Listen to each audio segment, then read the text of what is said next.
Okay. Can you guys see this okay? Yep. Okay, so the idea is to cover these 6 points. I will explain them as we go, but the informal proposal is to kind of use Badiou's machinery to see what we can take from what this guy Kojin Karatani, this Japanese Marxist guy, proposed as a sort of general framework to talk about social history. And you will see that there are many connections, and I think we can make a lot of use of his ideas.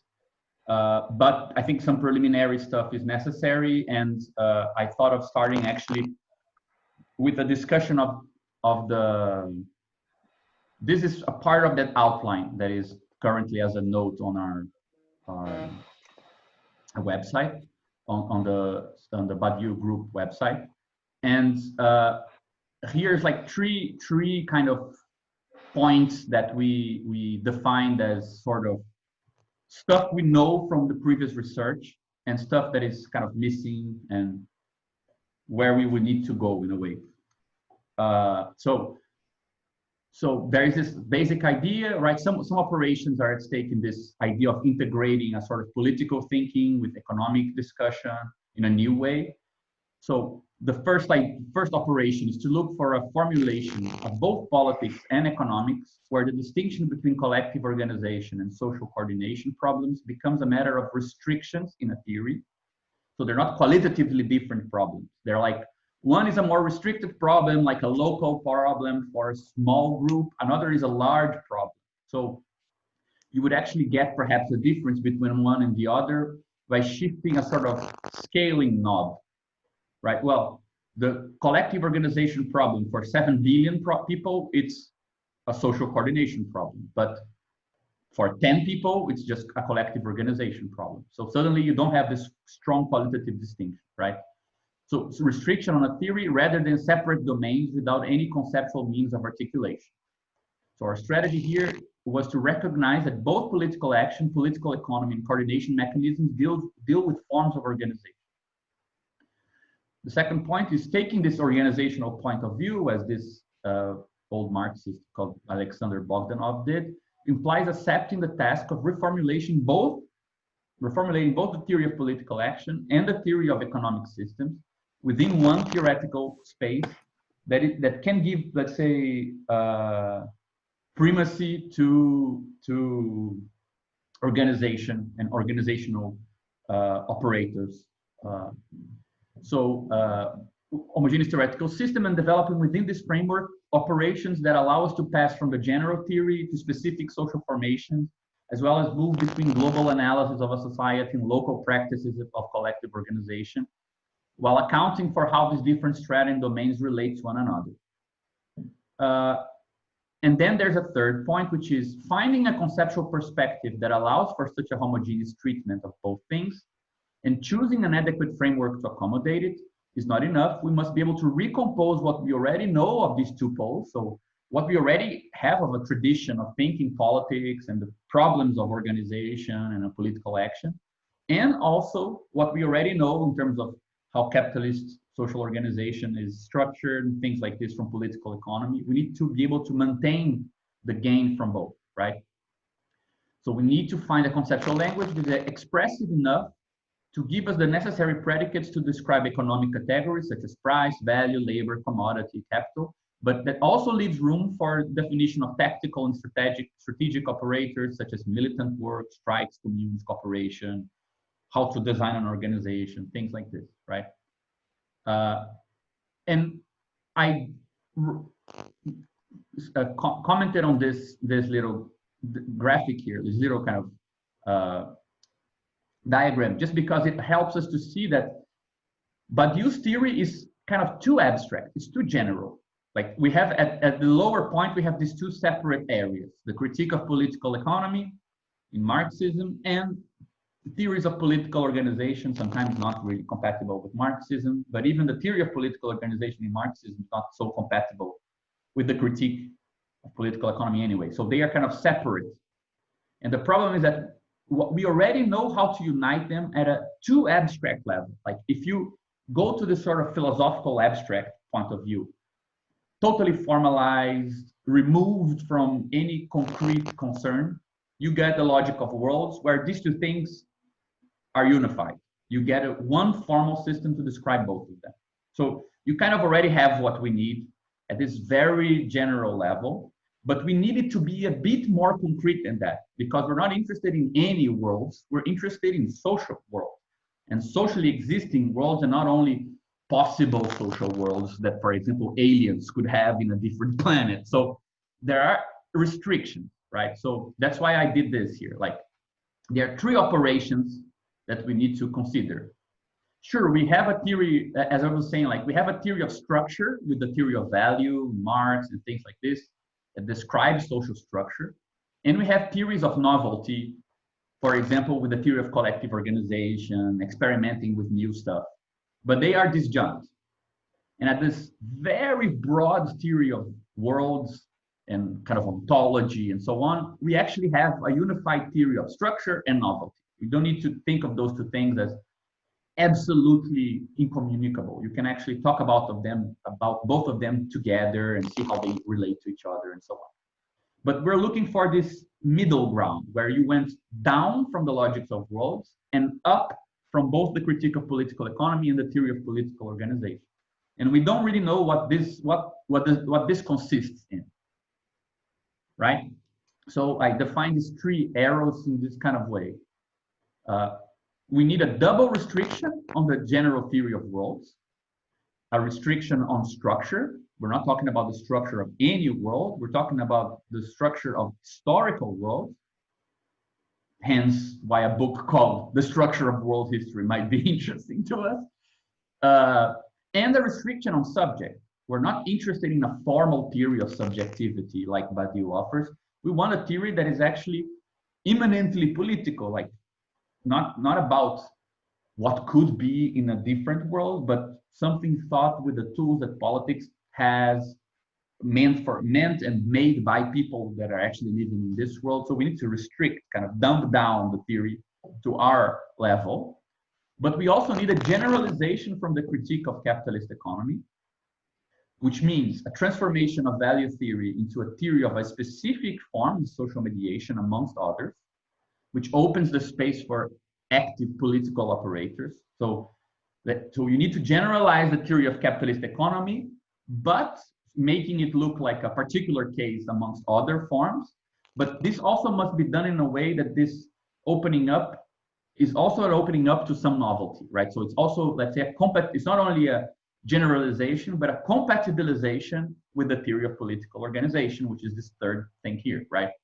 So it's not a matter of simply generalizing from B to this mid space, but generalizing and making compatible, right? At the same time, the same is valid for the operation C, generalizing from the theory of political organization. So adoption of a new grammar for collective organization, compatible but not reducible to the grammar of economic coordination and planning. So it needs to also be broader than what we call political organization to include a more structural view, but it cannot be reduced then to a structural view. It still needs to keep something about experiments, novelty, navigating something unknown inside of itself, right? So that's, let's say, how we're closing into this theoretical space that we don't really know what it is, right? So the strategy for today would be first from this first operation A, would be to evaluate the validity of redeploying Karatani's theory of world history in Badiouian terms. So we want to see if adapting Badiou to Karatani and rethinking Karatani in terms closer to Badiou isn't like doing this A arrow here of lowering, restricting Badiou's machinery to a specific context. But we also want to use Karatani to fashion a more immanent language to speak of political worlds and political subjects, because we don't want to be speaking in terms of Badiou, like the philosophical categories that should apply to anything. The most complicated part about this operation is that you don't want your description of the political world, of political practice, of economic practice to be an application of a philosophical language. Like, yeah, but value is just like an atom localizing, blah, blah, blah. I mean, no, you need to be able to use only the terms from within this particular world, from within social worlds, and they need to be expressive on their own, right? The second thing we want to do is evaluate how the Marxian framework is transformed through its embedding in Karatani's richer description of different social formations. Because one thing that Karatani does is that he showed that there are some things that, in the way that we usually talk about social formations, that make capitalism look more unique or singular or special, or keep some teleological necessity to it, that his idea helps to dismantle a bit. And you can actually get this sort of matrix of possible social formations, and capitalism is one of them, or a certain class of them, right? But at the same time, even though this is nice, it helps with this B arrow here of helping to generalize this a bit, create a richer theory. On the other hand, sometimes he lacks detailing, sometimes the metaphors or some of the ideas themselves are not so clear sounding if you consider specific details and developments in Marxist, or more general critique of political economy and contemporary political economy. So we need to be wary of not simply trusting what he has to say. And third, which concerns the third arrow here, C, to evaluate Karatani's theory of what he calls associationism from the privileged standpoint of Badiou's theory of generic procedures. Because Karatani has a theory of political novelty, which is very interesting because it's such a mixture of economy and politics. It's a theory of, let's say, economic politics, not a theory of political economy. There is an economy that is actually highly political in its consequences and different, and in the sense that implies a novelty. It's a form of exchange that implies some novelty, but it's thought with a series of philosophical presuppositions that we might not want, and I have the impression that we won't. So we want to consider what he has to say in terms of Badiou's theory of procedures, which is more sophisticated, but also we don't want to dispel everything, because as I think we will see if we get to it, Badiou has a very interesting theory of politics as something that produces novelty, is concerned with experimentation, with structure, with impersonal organizations, but you never get to talk about coordination. You never get to talk about it in a sort of economic sense. One way that I think we can think about this for the Badiou inclined is that Karatani gives a theory of relations of politics, and Badiou gives a theory of composition. So objects is with Badiou, like how do you compose new objects? He has a theory of politics for that. And Karatani is a theory it's more extrinsic. It implies that something kind of new in that other sense already happened, something like this. But we'll get to it anyway. But I think that this is a more descriptive idea of the three aims that I have in mind. I'm sure we won't be able to cover everything. One of the reasons, also having that in mind, I'm planning to skip a bunch of stuff. I have a lot of long quotes like this, but I'll just leave it so that we can go into it later on if you guys are interested. But it was also for my sake to organize some ideas. So the first thing that I think we need to do, at least it was helpful for me, was to think about, okay, but what do we mean by world? And to arrive at Badiou's formulation of worlds from a certain history of doing this, because he's actually within a certain history of talking about worlds. So if you go to, like, say, a philosophy dictionary, you find, I think, these 5 main terms, main uses of the word, of the concept of world in classic and modern philosophy. So one of the oldest sense is just a kind of synonym for the set of all things. Another is actually a more specific one, the set of created things. So not all things are in the world, but the created things. So for example, God created the world. So God is not in the world, he wasn't created, The world is only what was created. A third sense is more like a strata, like the set of entities of a given class. For example, the world of things, the world of physical things, the world of ideas, things like this, right? Then you get in a sense of like a geographical zone. So the old world, the new world, like uh, in the 1500s, so on. Or you have a sort of idea of the world of physics, the world of dreams, which is not so much defined by the entities that, like, we don't know the entities of the world of dreams, but it's a certain sort of event that takes place in it, right? Or the world of physics. It's also, when we say the world of physics, it's not the world of physical entities, it's the world of physical, of the theory of physics. So it's not a matter of entity so much as a certain common realm, right?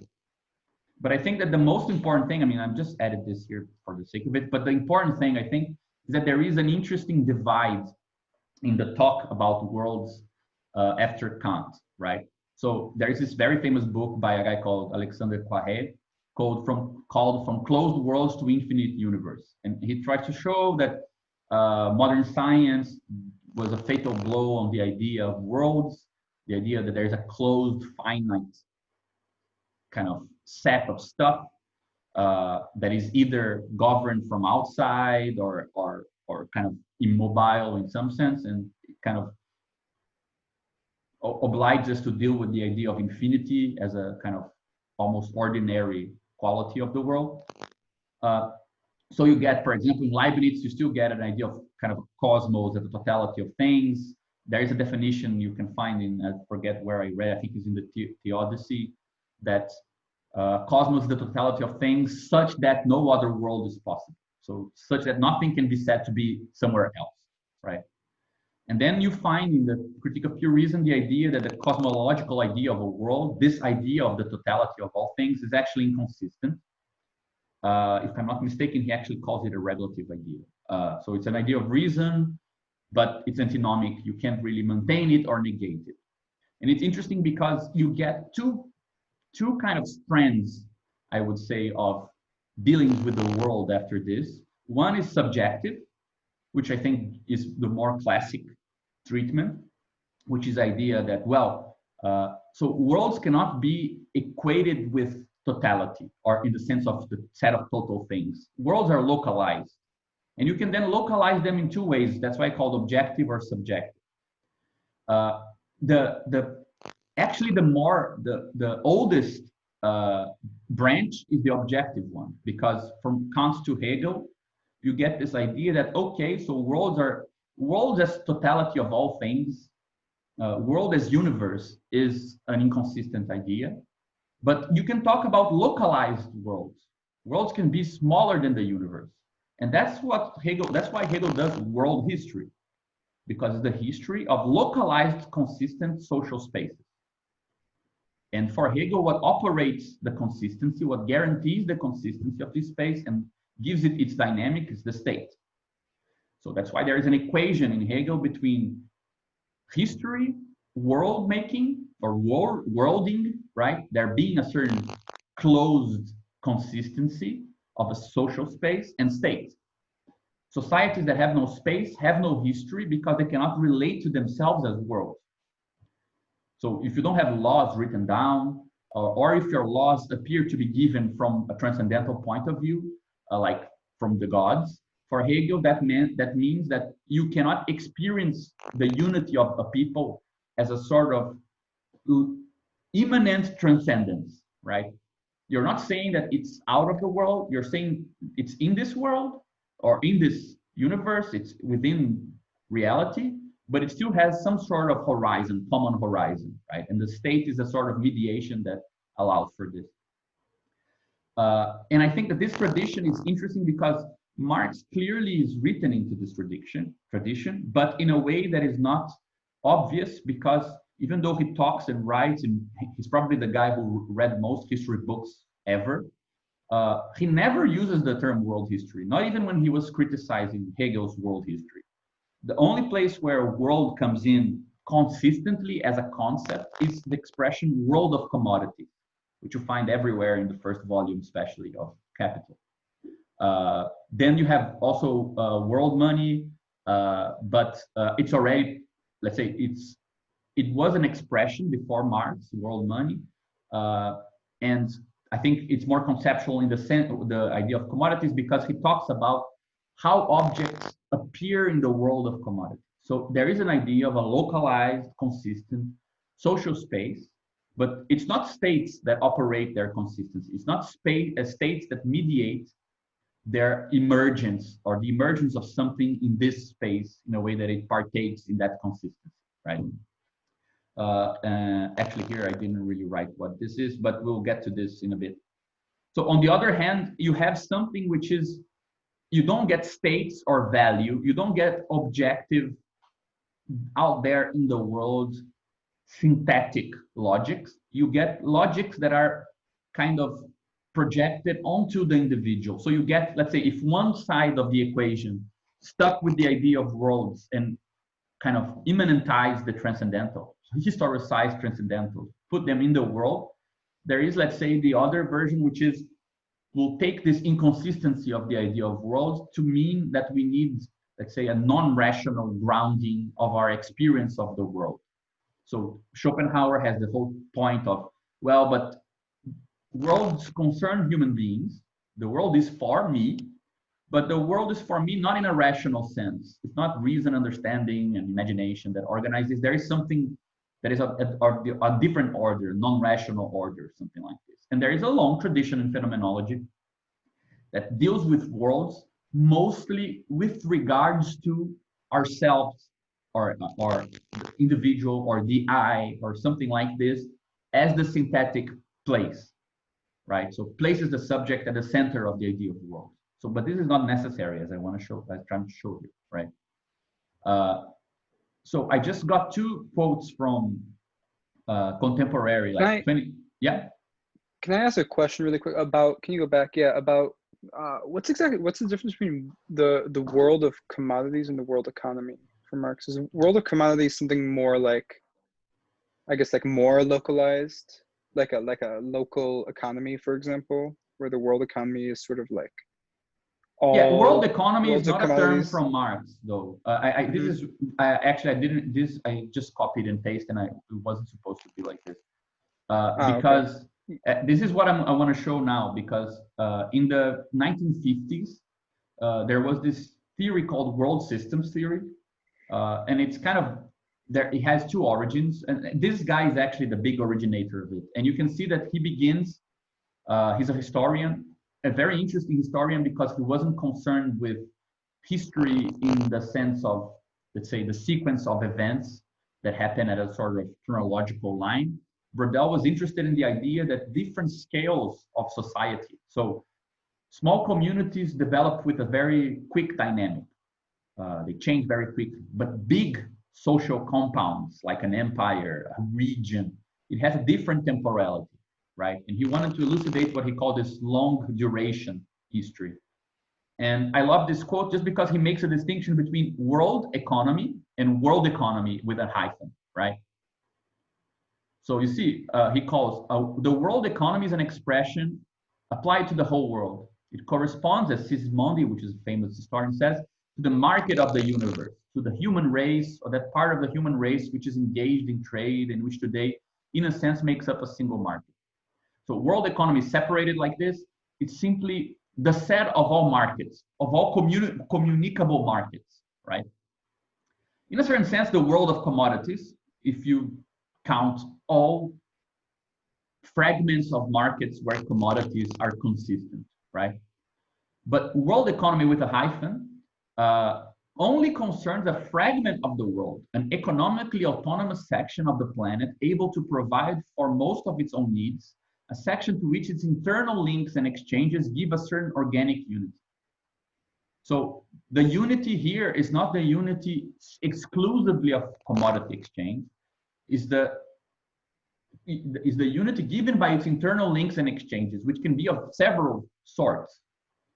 So we will see that it's actually, let's say, a weird kind of patching up of a lot of stuff that guarantees this sort of broad unity or coherence, right? He gives some some properties to it, like world economies have boundaries, so they have a certain identity. You can talk about a space like the Mediterranean was a world economy in the 1600s, for example. For him, they had a center like a city, or they can shift around, but there are points to which that unity and that identity are more intense than others. So you can talk about a city at the margin of a world economy as kind of being inside of the world economy, whereas like a central city, you know, a very important city is clearly very identified with it, right? And there is a hierarchy. It's a sum of individual economies, very different. They can be quite heterogeneous between them. There's divisions of labor, developed and undevelopment, and things like this. So there's a sort of gradient or a gradation of social formations inside of it. And what gives world economy as a hyphenated term its sense, it's because economy and a certain practice of exchange will give a unity to things that are different amongst each other. Whereas world economy without the hyphen is just the identity or the class or the set of all markets. Therefore, it's actually the set of things that are quite similar to each other in some sense. So world economy as a hyphenated term implies a more unity of diversity, right? And Emanuel Wallerstein, which is a guy who collaborated with Brodel and developed what's called world systems theory, he made a bunch of refinements of the idea. But again, he talks about world system or world, this sort of unity, and he makes some distinctions there. He talks about mini systems, and then world systems that are world economies and world empires. So the term world is the strong one, and empires, economies, mini systems, they're the ones that kind of give you the quality, the flavor of how that unity is derived, right? Putting an hyphen was intended to underline that we're talking not about systems, economies, empires of the whole world, but about systems, economies, empires that are a world. Possibly they can encompass the whole globe, but that's not necessary. And curiously enough, for people who already read Karatani, you can find him here talking about Polanyi, a very important Hungarian historian, who insisted on the distinction between three forms of economic organization, which are called reciprocal, redistributive, and market economies. And the categories of type of historical systems, mini systems, world empires, and world economies, seems to express three forms of economic organization.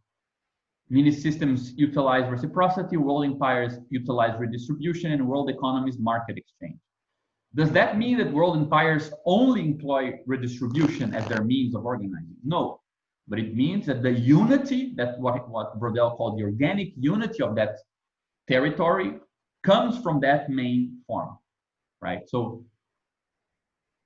you can see it's always a matter of defining a certain coherence of a space that is capable of integrating difference and not simply of being homogeneous. Everything is done in this way in that part of the world, right?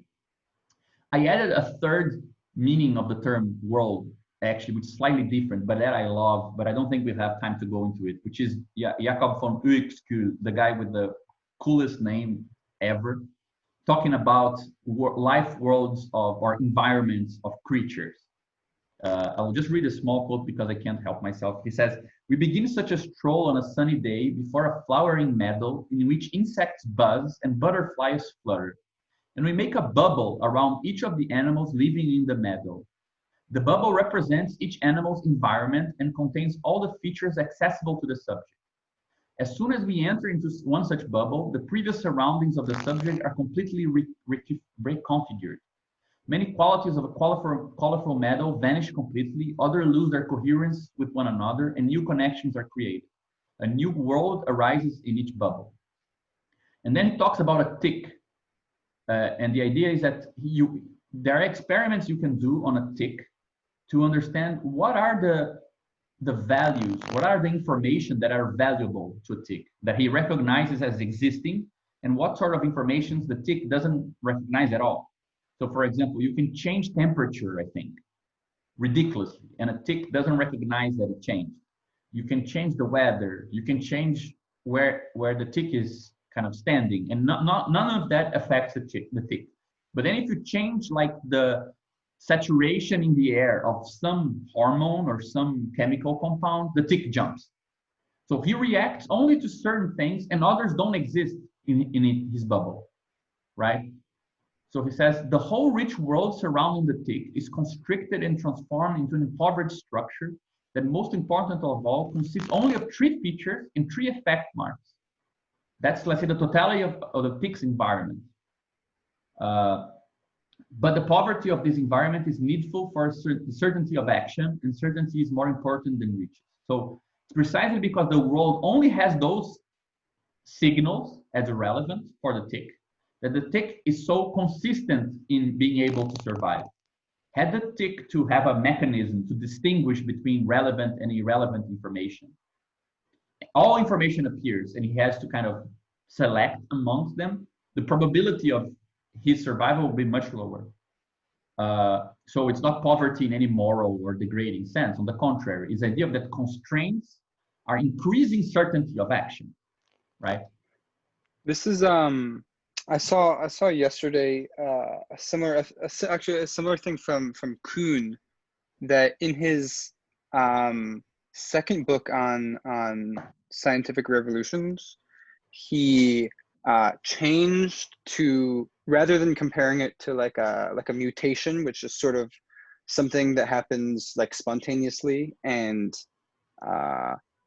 I guess like leads to new possibilities. He thought of it in terms of speciation, which is basically like the restriction of mates. And it's actually the restriction of possible mates that like allowed for more specialization in evolution of animals. That's very interesting. I think it's a similar point. I just wanted to bring it up. I'm not going to go into the rest of the quote, but just to give that feeling of a certain kind of trend. And I would put, even though Heidegger used Uexküll and many other phenomenologists were interested, I would put him on the side of the objective phenomenologist, because he's not saying you need to be the tick to know the world of the tick. You actually learn about the tick by learning about the world of the tick. So the world has precedence over the subject, and the world is objective.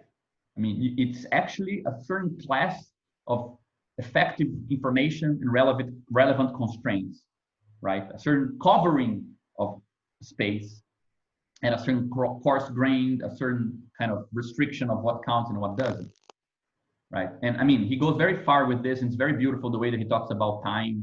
For example, the way that time passes for the tick, you can derive that certain units of time are not relevant for that particular world. A world where events are a function of waiting for a certain smell or a certain chemical to be present, and then for a certain chemical to be present, it's gonna take a long time. But and then you move and things like this. It says, well, this gives rise to a different theory of time that is relevant to this space. And I just added this third here. I'm not gonna go into it, but just because he uses the same metaphor of the restaurant and the gourmet guy. So we're not alone in that. Yeah. Anyway, so I developed like principles of objective phenomenology. So the special theory of worlds, special theory of objective worlds, affirms 3 things, but it's not such a general one, for example, as Badiou's proposal. The special ones affirms the existence of spaces that are more intelligible from other perspectives than that of our individual standpoint. So I think that's the principal thing about objective phenomenology, which is to say, things can appear, I mean, it might be the case that things appear more intelligible for something else and not for me. Second, you attach the consistency of these spaces to contingent and material conditions. So for example, when you talk about the world of the tick, you're saying that that world makes sense for the tick, not for you. That's point 1. Second, you're saying that this is not like comes from nowhere. You're saying that this is conditioned on contingent and material qualities of the tick and of the space. So evolution and other aspects will condition how it is that the tick can come to react to some chemical, but not to something else and things like this. So it's not totally removed from the world. But the very fact that you share some material condition with this world that is not for you allows for the third point, which is there are means to probe into the forms of this space via a mixture of data and transcendental analysis. So, for example, you can learn about the world of bees by doing stuff with bees and their environment. So you can actually get some observable data based on how they behave, if something is present or is not, if the environment is this or that way. But you also need to have some transcendental analysis, because the way that the things that appear to be relevant for the bee can be synthesized as for the bee, that will not be given by the data. So you need something else which is not totally purely the empirical observation of changes to the tick's behavior, right? You need a model of how those things cohere for a tick, and that's not going to be based on induction or something like this. There's something slightly creative or speculative on this, perhaps. But you can add some other conditions on this theory to make it more general, which I think is how we arrive at Badiou's theory. The fourth condition is to provide the theory of worlds material support with no prior commitment to what functions as a support for a world. So you want a theory of how material supports relate to worlds, and not a theory of how a specific material support relates to a specific world. You don't want to be talking about the life world of animals, or it's a different theory about the political world of citizens. You want to have a theory for how whatever support conditions whatever world. You also want a theory to think, you want to generalize this so that the intelligibility and the coherence of a world doesn't require you to have some sort of theory of a particular consistency. So things can only consist if they appear in such and such a way. You want to be more flexible with what counts as this internal coherence. And third, which is the last condition, which is definitely not a necessity for a special theory of world, you want to allow for the possibility of transworldly phenomena, without which you couldn't even account for what you yourself are doing. You couldn't account for the probing into the world of animals if you couldn't have a theory of science as a world, and science as something which can probe into other worlds. So you need to be able to say something about transworldliness, but not if you want a special theory about bees, for Christ's sake. Like, you can do without a theory of how scientific experiments can probe into another world or something like this. But if you want the general theory, you start needing this, right? So all of this, so we can arrive at a very short presentation of what a world is for Badiou. So I added this to other points here because they are part of those commitments we were talking about. Commitment to some ontological grounding. Worlds are not without contingent and material supports. And we want some worlds, at least, to be capable of transcending themselves and allowing for stuff that is not contained in their own horizon, so to speak, right? But given these two conditions, we can kind of separate three kind of topics that Badiou develops to talk about worlds, three kind of interlinked dimensions of this theory, what he calls transcendental logic, atomic logic, and worldly logic. So the transcendental logic, let me see if I have it. Yeah, so a world is supported by actual multiples, right? Some worlds, not all, we don't need to know this beforehand, are incapable of preventing radical change in their coordinates. So some worlds can be radically changed, some cannot. What he calls the greater logic of a world, so the transcendental logic of the world, defines the system of differentiation that organizes the logic of possible operations on this ontological support. So for example, the tick is kind of standing on a leaf just above some mammal that is going by. Like, I see the mammal, I see the leaf, I might be touching the leaf as well. So we do share the same material support, but as Ukschool was talking about, there is some law of what differences make a difference for a tick that is different than the law of what differences make a difference for me. For example, I see a tick, I try to kill it because that's what I do. I don't know. The tick is the mammal who tries to jump on them. I don't know. It's totally different, the value of these things. Like, so some important ideas inside the transcendental logic of this logic of what differences make a difference. First is that it's internal consistent, it's locally consistent for that world, as we saw in the case of how Hegel talks about it, Marx talks about it, and so on. Then, secondly, it doesn't need to be a finite distinction, like it's good or bad, or it's true or false. It can be an infinite kind of tapestry of differentiation, right? Everything in that space where the tick is and I am can be differentiated with higher value, lower value, more important, less important, exists more for the tick, exists not at all, and so on. And it doesn't need to be totally ordered. So these differences don't need to be structured as in less different and more different, or less existing, more existing in such a clear-cut total ordering. They can be ordered in ways that are only partially, like in a post set, right? And I think that we could call this the materialist postulate zero, which stems from Hegel himself, why not? That there are multiple worlds.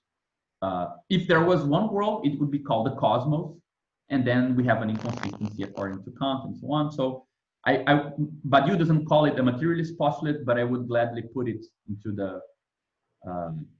the mix, because it's basically saying the same thing as his other materialist postulates, that worlds are supported by multiples. Since there is no set of all multiples, there is no world supported by the set of all multiples. It can only be supported by localizing it, right?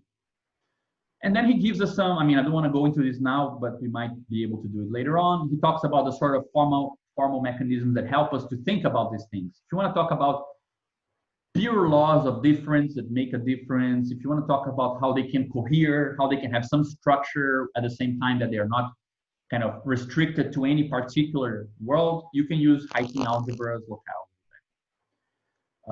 Then you have the atomic logic, which says that constrained by that transcendental, constrained by the general law of how differences make a difference, a world might allow for multiple compositional objectifications. So regarding time, space, and scale. So given that greater logic, you can have many things being composed as an object. Small parts, larger parts, things that look like a whole, which is composed of smaller bits, but also bits that look like they are units that are kind of independent on their own. The whole logic of how you can compose the parts, distinguish and compose, analyze and synthesize the parts, is constrained by the greater logic, by the law of how differences make a difference, but they still have a lot of room, right?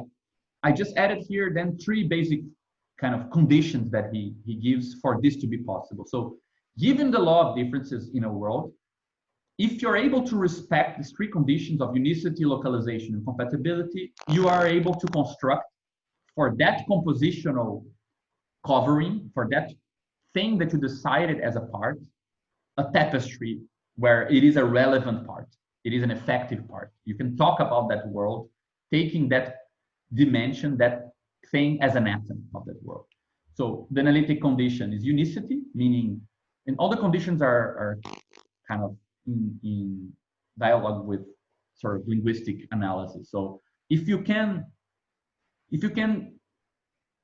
find a predicate that something, at most one thing falls under it, but not 2 maximally fall under it.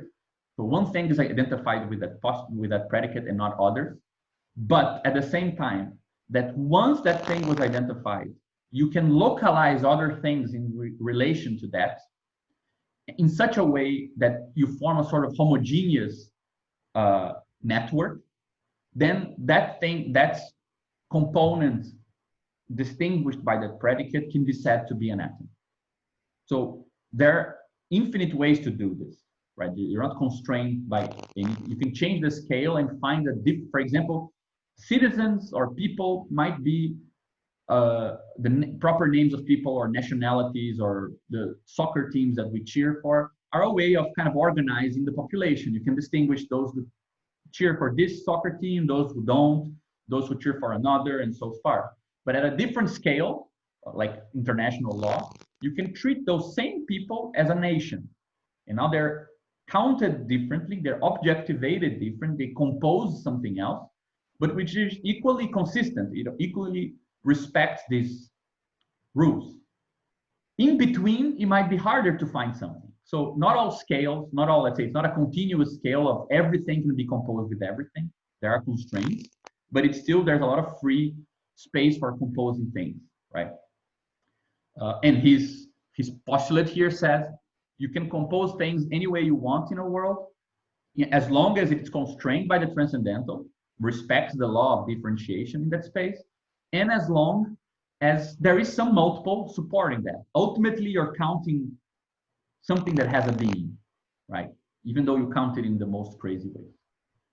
And the third point is, while compositionality concerns intrinsic object relations, so ways of relating these atoms so that they can compose wholes and parts, objects and parts of objects, you also have sort of extrinsic relations, right? So a world is also comprised of a logic of how these objects, once composed, relate externally, which is where he actually uses the term relation. He doesn't use relations to talk about composition. So you have the relations that make up an object, and you have relations between objects. These relations, they are more conservative. They don't produce novelty. They don't transform anything. They're the boring relations, but they are also constrained by appearance, meaning you can also distinguish relations that you, as a crazy person, are postulating on the world. Like, there is a relation between the tick and my presence. But there are relations that actually appear in the world. So some of these relations, they actually have objective supports in the world, and they appear for the world and not only for me as an interpretation. So Badiou helps to make that distinction. Relations also appear, and they have conditions, which is they need to respect the atomic logic and respect the transcendental logic. And that allows them to appear in a world where other relations might be imputed in a world, but have no actual existence in a world.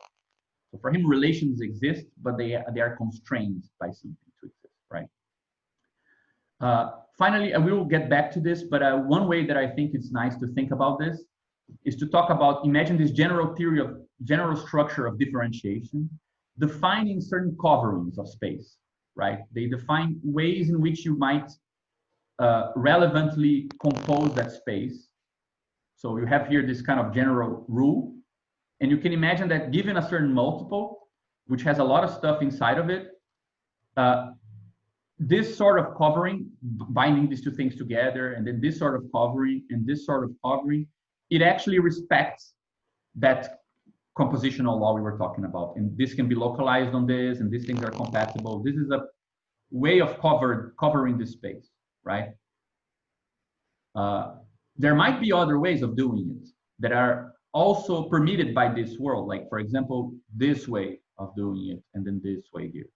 And this also obtains for the other relations, but other ways might not, right? And I think that one thing that we've been talking about that is nice in the Badiou group is that we can also use this to talk about form and matter. The idea of that once you define a certain covering, you define what counts as local and what counts as global. I think it's a bit clearer from this example, right? You have this stuff, and if this is what counts as a part, you know the whole is composed of this sort of part. So if now this is a part, then a whole has some basic structure that's coherent with that. But it also gives you a nice way of arriving at a difference between form and matter. Because let's say if you have these points, right, and they never appear alone like this, they only appear together. You can say that this duality is a form, right? The form of this atom is having two things inside, right? And the unity, which never really participates in the structure, is just the matter. It's formless in the sense that it doesn't really give structure. It doesn't help the gluing of that space. It never leads you to the logic of how you connect things in that space. Okay. Said that, backtrack a good 100 and something years, almost 200, and I wanted to just go back to this paragraph that everyone talks about and nobody kind of can hear anymore on this, but we'll try to make new use of this, which is Marx's preface to the contribution to the critique of political economy.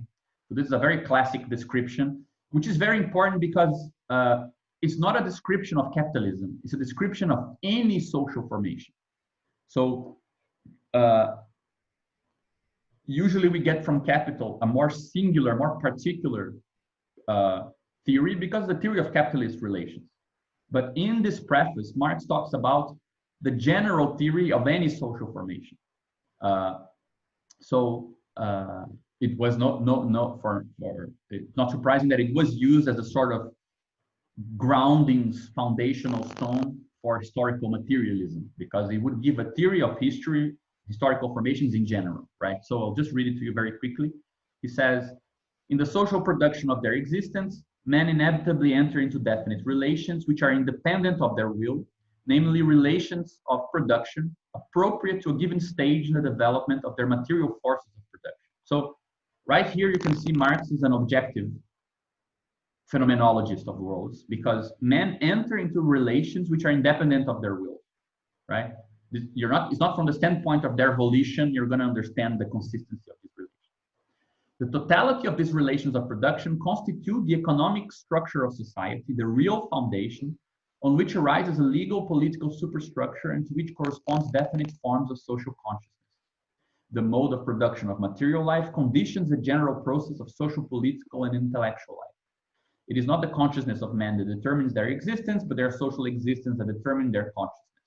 At a certain stage of development, the material productive forces of society come into conflict with the existing relations of production, or this merely expresses the same thing in legal terms, with the property relations within the framework of which they have operated hitherto. From forms of development of productive forces, these relations turn into their fetters. Then begins an era of social revolution. The change in the economic foundation leads sooner or later to the transformation of the whole immense superstructure.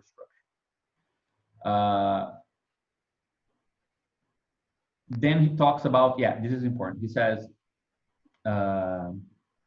in studying such transformations, it's always necessary to distinguish between material transformation of economic conditions, which can be determined through natural science, and the legal, political, religious, artistic, or philosophic, in short, ideological forms in which men become conscious of this conflict and fight it out. So you see, he actually has a natural science would have the means to probe into the consistency of a social formation, right? Not to be expressed from inside of it, but from the outside in a way. And then he says, just as one does not judge an individual by what he thinks about himself, so one cannot judge such a period of transformation by its consciousness. But on the contrary, this consciousness must be explained from the contradictions of material life.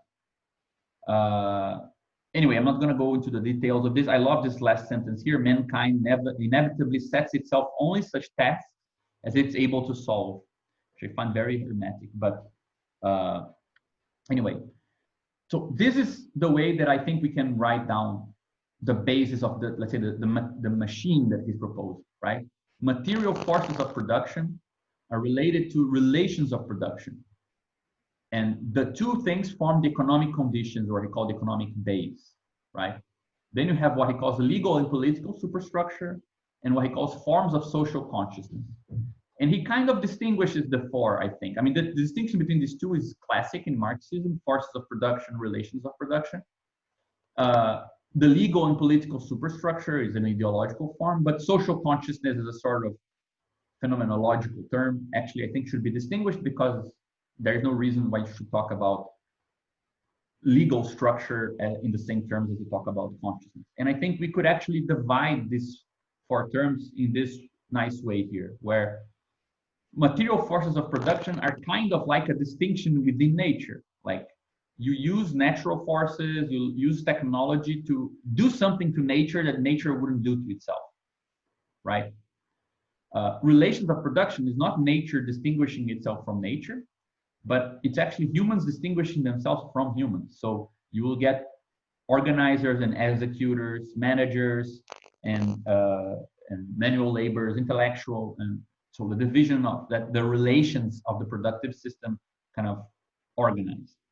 And of course, you see the distinction that this arrow here implies, which is that this distinction here between humans and humans is actually dependent on an equality, which is the legal and political superstructure where things are meant to be equal.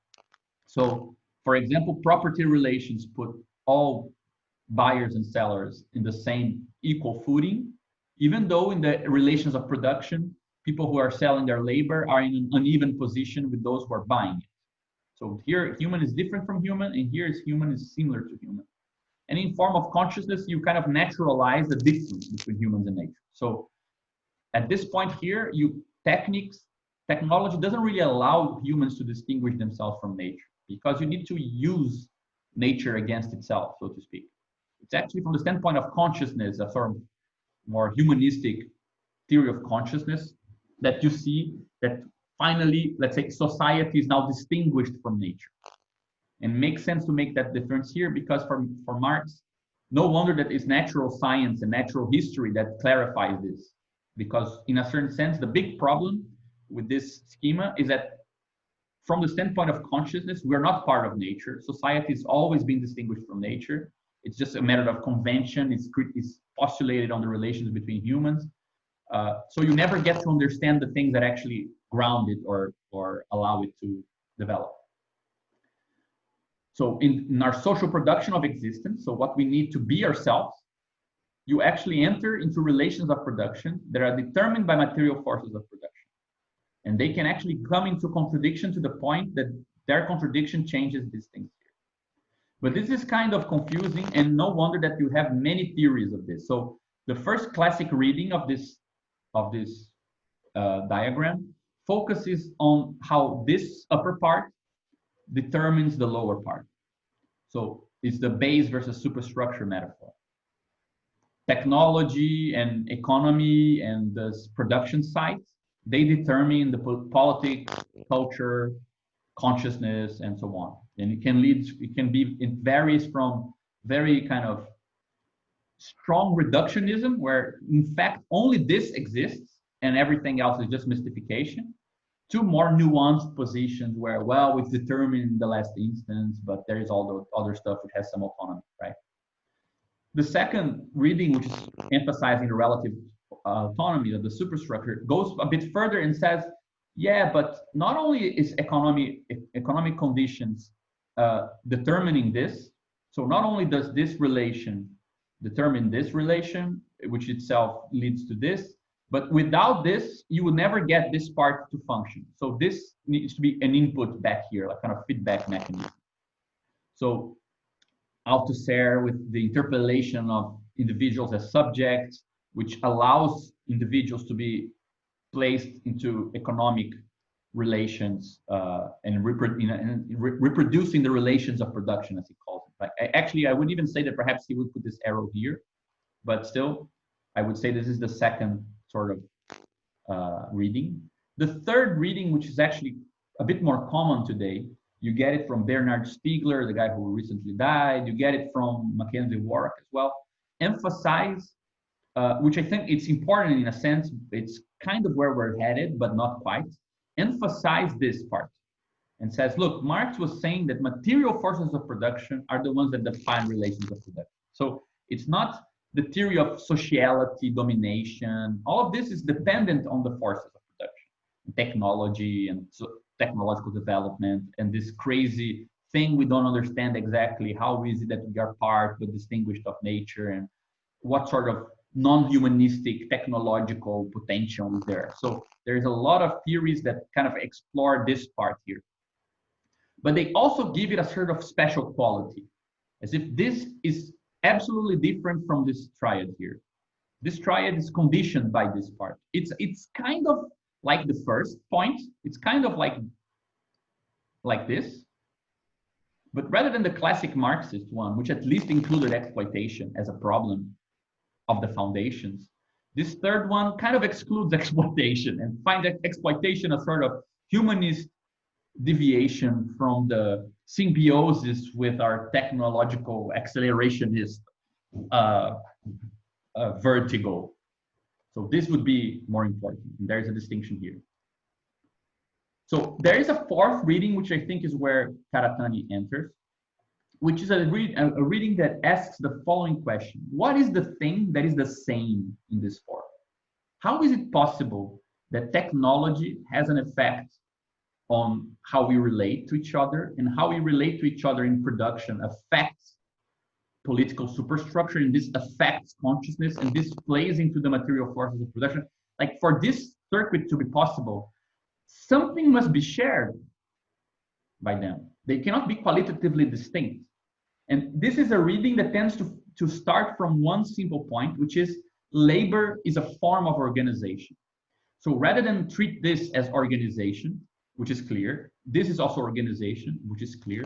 This here, social consciousness, it's harder to understand as an organization, but still you can understand it as social relation, right? This is the one that is hard to understand as social relation or as theory of organization.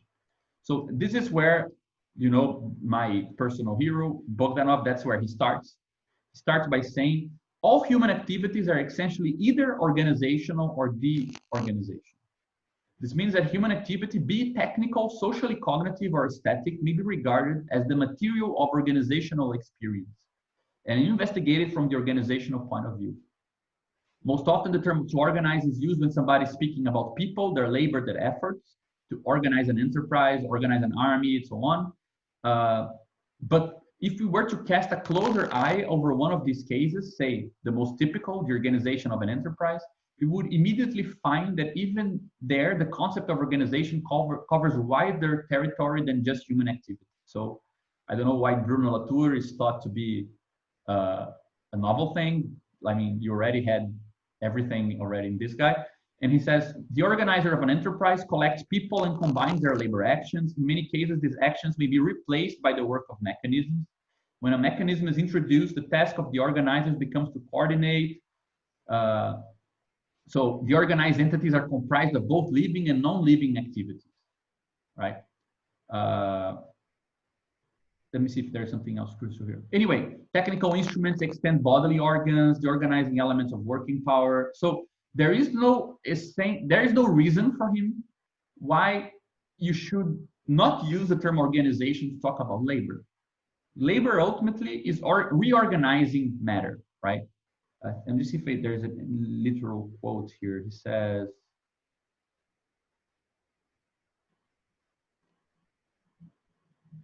generally, the whole process of human struggle with nature and of the conquest and exploitation of spontaneous natural forces is nothing other than the process of organizing the world for humanity, for its survival and development. This is the meaning, the objective sense of human work. So work for him actually means organization. It's a particular kind of reorganization of stuff. So for him, you can find the thing that makes these four things consist together, which is the organizational point of view. Organization of nature in contra-gradient ways against nature itself, which is actually a physical definition of work. Organizations of humans, organizations of other structures. So you can start having a kind of compound theory of all these things, which is then a theory of building a world. One of the reasons why people hated Bogdanov was that he called building worlds God building. He said, well, until now, the unity of worlds is given kind of emergent, in an emergent way. Nobody controls it. We only react. Communists will actually build worlds, so therefore they're building a God, like a transcendent space. And Lenin didn't like this sort of crazy talk, which is I wouldn't like as well. But it just shows where the intuition was headed. And I think that this can be said of Karatani as well. So here's a quote from the book we're talking about. He says, this book is an attempt to rethink the history of social formations from the perspective of modes of exchange. And so now in Marxism, this has been taken up from the perspective of modes of production. They have been regarded as economic base, while political, religious, and cultural have been considered ideological superstructure. In this way, it splits the economic from the political. I mean, the problem we were talking about, right? We want to join these two things in one same theory. So he recognizes that there is a problem with the production kind of approach. But what I find important is to show that he's not saying that everything is exchanged in the sense of exchange between actors, between humans. He's not moving away from labor and moving towards exchange. He's actually going to give a definition of exchange that includes labor as a form of exchange. So that's why I had the Bogdanov quote. So it's not a matter of focusing on this triadic, on this upper part, and saying, this is exchange, and this is exchange. And this is the important part, and this determines labor. No, it's a way of also including this as exchange. That's why I also prefer the term intercourse rather than exchange, because this is where he got it from Moses Hess, this Hegelian guy, who spoke about an intercourse with nature, sort of metabolism, right? So that's why he says, I turn anew to the dimension of the economic, but I define economic not in terms of modes of production, but in terms of mode of exchange. So we're not moving away from economy. We're redefining economy in such a way that later on, politics can be thought of as economy. So you see, he's helping us kind of bridge that gap. And he gives us 4 types of modes of exchange. Mode A, which consists of reciprocity of the gift. Mode B, which consists of ruling and protection. Mode C, which consists of commodity exchange. And mode D, which transcends the other 3. We don't know what it is. Again, this is interesting because he's keeping to our general theory of worlds. He's giving a unitary description of social formations with no qualitative distinction between the material foundation and the relations inside of it. But he's also keeping space inside of it for something new, something which transcends the other 3, but we don't know what it is, right? And so he says, however, it's not necessarily a departure from Marx. I'm taking exchange in a broad sense. Just as early Marx used the concept of intercourse as the relation of man and nature, right? A metabolism or material exchange. It's not a matter of exchange as we already from capitalism retroacting think about commodity owners exchanging objects. It's not about that, right? A third option for thinking about this 4th reading, I would say, is Badiou, and I very boldly claim that we can talk about composition as forces of production. After all, composition creates new objects out of stuff that is conserved, right? Relations, the theory of worldly logic is a theory of relations between already constituted objects. The theory of property, the legal theory, is, lo and behold, the theory of properties, meaning a predicate space, how you can talk about and distinguish stuff that was defined by this economy of a world, right? And all of this constrains the sort of experience you can have of that world. So this even applies to the tick, if you want, right? The whole richness of the world is constrained to localize existences only in a certain way. So the chemical presence, the coldness of a certain, only some degrees are relevant in the world of the tick and so on. But once those things are composed according to that law of difference, those things can be present or absent, they can be constant, they can be near, they can be far, without stopping being what they are. So the relations between these objects. And there are ways of speaking about this that make sense and ways that don't. And this constrains the experience of the tick, right? And we can learn something about the experience of the tick by looking at these 3 things. So in a certain sense, we could say Badiou is just kind of formalizing this idea from Marx. It at least makes sense, I think, to join them together. And again, as Karatani and as Bogdanov, the logic, the formal theory of this, and this, they're all homogeneous. This is just one theory. So you don't have a theory of this that is separate from this. You don't need to imply in your phenomenology that there is something totally distinct going on at each one of these things. You can talk about their shared consistency and how if you change this, you need to change this. If you change this, you need to change this, and so on, right? So that said, we arrive at the description. I'm not sure how detailed we should go into this, but the description of the 4 different modes of intercourse that Karatani talks about.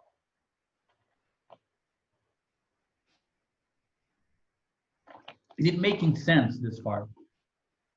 Yeah, I had a question, or maybe a general observation that so this conception of like this generalized exchange, it seems to, on the one hand, it seems to have more of an organic or organicist vibe to it, right? Like it's not so much this formal thing where if we were going to look at markets now from this perspective, it's not so much, you know, two consumers meet on the market, they exchange things. And already it wasn't that way for Marx either, right? The formalist, like you're free to sell me your labor and I'm free to sell you, things you need to survive and so on. But it's more of this organic thing now. But I wonder how that might change our notion of the causality or the direction of determination. Maybe you already answered this, but like from the classic base superstructure thing, the very useful part of that is that if you change the base, then you can change the superstructure, right? It gives you a strategy for what to attack, basically, what to reorganize. But if we're in this more organicist metaphor now, where it seems like all four parts are kind of dependent on each other in the same way that there's different parts of a body, I wouldn't claim it's organic. I mean, rather than bringing the social back to a natural organic metaphor, I would actually extend the social metaphor to the organic world. Because the point is that in production, you are dealing with, let's say, you're dealing with transforming stuff, right? And what we're saying here is that depending on how things are transformed, this constrains how the transformed things relate. I mean, I don't think this is a change. The only thing I agree with you that changes is that in this metaphor here, Marx says very clearly, you can bet your money that if this comes into contradiction, something will happen here, revolution, right? So he gives you a sort of motor for history, let's say. Whereas in this theory, you are saying that, in this view, you're saying that, well, it depends. Like you need to see, I mean, we can actually probe deeper into how these two things relate. Why are they in the contradiction? Like why can one thing even affect the other, right? What needs to change in the material forces of production that is not simply gonna maintain the relations of production, but actually challenge them? So I wouldn't call it like a shift in perspective so much as a kind of a detailing, right? Why is it that some ways of composing things change real relations of production and some don't? We just want to have more terms to talk about this. I don't think it's organicist in the sense that now we are focused on the relation with nature, especially because it's hard to say what is left of the concept of nature if you're talking about this, like kind of opening up the black box of the technical. This is where the technical part and technological part is going on, right? The actual structure of how we produce things and how the productive site is organized and how we actually get to produce new stuff, right? This is the form of how we do that, right?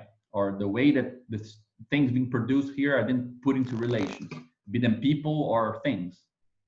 It's very much similar. It's very similar to the way that we usually talk about it. The only thing that changes, I mean, and you can still say that the economy has a prevalence, like in the case of Badiou, wouldn't you say that the atomic composition has prevalence over the worldly logic? Right? Yeah. And that changing something inside the atom and being able to come up with new atoms actually changes the worldly logic, changes how the language of the world, right? And also changes, let's say, how you can experience it. But it's just that we have a finer language to talk about this, where you don't have, let's say, qualitative breaks between, for example, politics is here and economy is here. And this is of quality 1, this is of quality 2. So that's why we're theoretically broken. Like we cannot really think these two issues together. So it's not a matter of dissolving one thing in the other, but having a set of tools that allows us to talk about the whole process, right?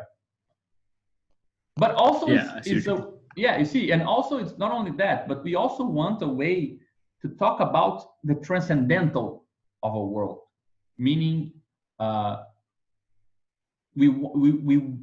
Karatani is doing is trying to find a perspective of what begets this structure, right?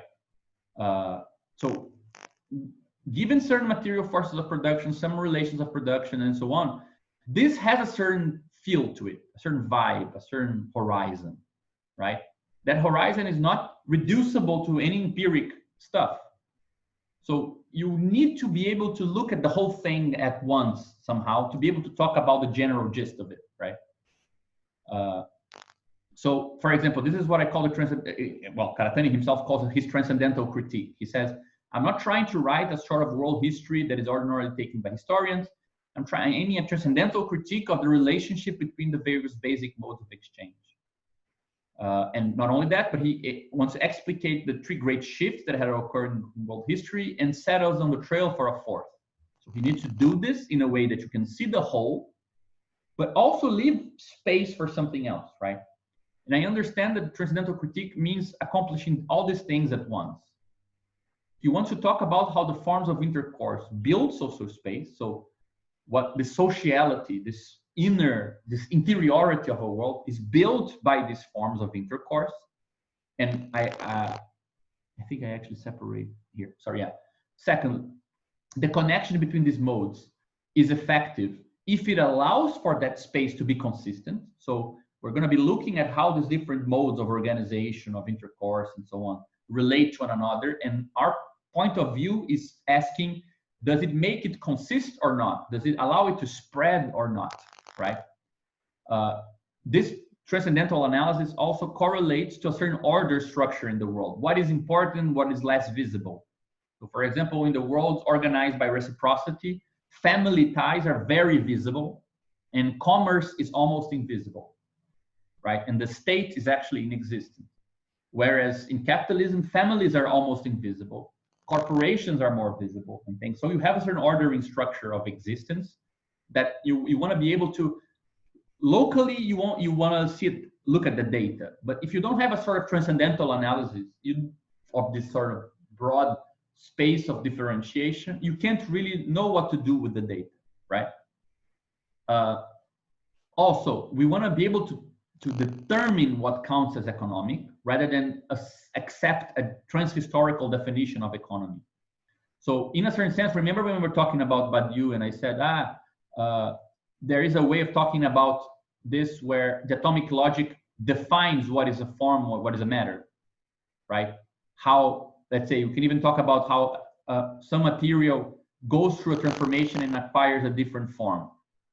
But for example, if you had a piece of wood and it became a lamp, it's still made of wood, right? So there is actually a cut under which what didn't need to be changed, it remained wood, and what counts as a transformation. So there is in certain worlds, things, or in certain processes, some things count as transformation and some things don't.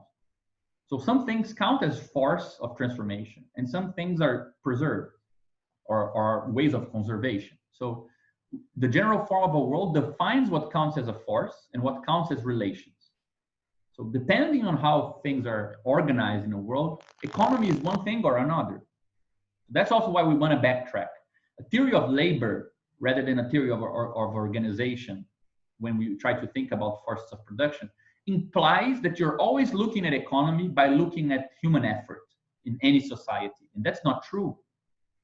For example, in a lot of tribal societies, men did a lot of vacuous effort just as a part of ritual because they were previously hunter-gatherers and now they have nothing to do, while women are actually the producers in that society and they're just doing the necessary, but there's a huge kind of expenditure of effort by the part of the men that has absolutely no economic import. So you can really know about the law of value and the law, even the structure of production in a world, simply by looking at a sort of transhistorical index. You want to be able to derive not only what counts as value in a world, but what counts as labor. That's what I think we gain. We can start asking what counts as labor in a world. For example, in our world, the sort of digestive effort that cows make when they turn grass into milk is not labor, even though you sell the milk later on. The cost of the cow, the cost of including a living being into the production cycle is determined in terms of objects, not in terms of labor. But you could imagine a society where cows chewing and ruminating is actually labor. Why not? Right, the time and things like this could go into the calculus, or they would make a difference, right? So, and we want finally that our transcendental critique allow that a social world might be unable to prevent the construction of a different transcendental. So it's part of what he says here, right? We want to be on the trail of a big new shift. So we don't want to talk about the sort of transcendental analysis in a way that closes up the possibility of thinking something else afterwards. So I'm going to go very quick here because the thing I really want to talk to you guys is about, let's say, what we can do with this. But I think at this point, after presenting so many times on this, I can make a kind of schematic presentation of the whole thing. So Karatani develops 4 modes, right? He gives them just like letters for the names, A, B, C, and D. D has a slightly different function in his presentation, but for him, social formations are imbrications between these. There is no such thing as social formation A. No, every social formation is like a chord with a dominant and this other kind of related notes. Or you can have B, an inversion with B and C and things like this. But you cannot have just A or just B. There is no social formation which is just that, right? And actually, I would say that on one axis, you have the sort of combination of them. How are they combined? And the other axis, you have the space. How are they disposed, right? This will also change. So for example, you can have a B, C social formation, and then it can be bigger, like it can be very far away from another, very much further away. And this actually can change, like if it's in the core, in the margin, in the periphery, or things like this, right? So these are 2 axes that are important for his analysis. So just very quickly I'm not sure if everyone already kind of got a kind of hint at how Karatani thinks this. So he talks about these 4 modes based on 4 logics. The logic of reciprocity, which defines mode A, so gift and counter gifts. It's the space for rules, not it's intra-communitarian. The power, the main form of power in reciprocity is the how, is an example of the how, but it's this sort of is a sort of compulsory nature of giving, right? If I give you something, you're kind of obliged to give me back. The main form of hierarchy is based on honor. The main form of collectivity, the collective unit, is the family. Under capitalism, this sort of logic reappears as the logic of a nation. Under capitalism, it's inverse, but not only in capitalism, more generally. Let's say the extreme point, if you start with reciprocity and you take it very far, you get war, right? And for him, Mauss remains, let's say, the guy who thought the pure form of gifts, started studying it. Of course, anthropology developed it much further. Then mode B is defined by plunder and redistribution, in the sense that I have a community and a different community. This community won and this community lost in a war. I take from it and then I redistribute. Like taxes are based on this, right? But all sorts of taxation and violent plundering can be like I also take from this one and redistribute to it. So you can get kind of averages where I took a bit from this because they're poor. I took a lot from this. When I redistribute it, these guys get a bit more and this get a bit less. So they actually put me in favor or something like this, right? It's based on, the form is domination and protection. The type of order is no longer the rule based on a community, but the laws that are already meant to depersonalize and decommunity and remove the basis of law, the basis of rules or order from a community. Its main form of power is the monopoly of violence. Hierarchy here is very much based on status. The social unit is the city. Under capitalism, this gives us the state. If you take the logic of the social pact, right, of the contract, which is for him also another way of talking about what's going on here, you can say also the contract. If you take the contract, the social pact very far, you get revolution, which is a sort of negation of a social pact, right? And for him, Hobbes remains the greater, let's say, the guy who thought about the pure form of this logic first. Then mode C is the basis on commodity exchange. Its basic form is commodity in the value form. He talks about international law as being the form of order in mode C, but I don't think that's a good idea. I think that it's much more imminent to talk about the economic tendencies and things like this, perhaps. It's good just to show also that while rules seem to be bounded by communities, laws need to be bounded by a constitution or bound by a certain power that has some control over the laws. Nobody has control over tendencies, right? The power is the power of money, which is an asymmetric form of exchange. It creates the hierarchy of classes, which are divided by how they're positioned with regards to means of production and so on. The collective unit is neither family nor cities, but markets. In capitalism, this gives rise to capital. And capital taken very far away, like to the extreme, actually creates a crisis. But both wars are not negations, like they're unstable forms, but not, or negative forms, but not interruptions or breaks. A war doesn't break with reciprocity in the same way that revolutions don't really break with contracts or with the logic of contracts, and crises don't break with the law or with the consistency of commodity exchange, right? And for him, Marx is the main thinker of this mode. It's important to say that for him, these guys were able to think about all of this because they negated the others.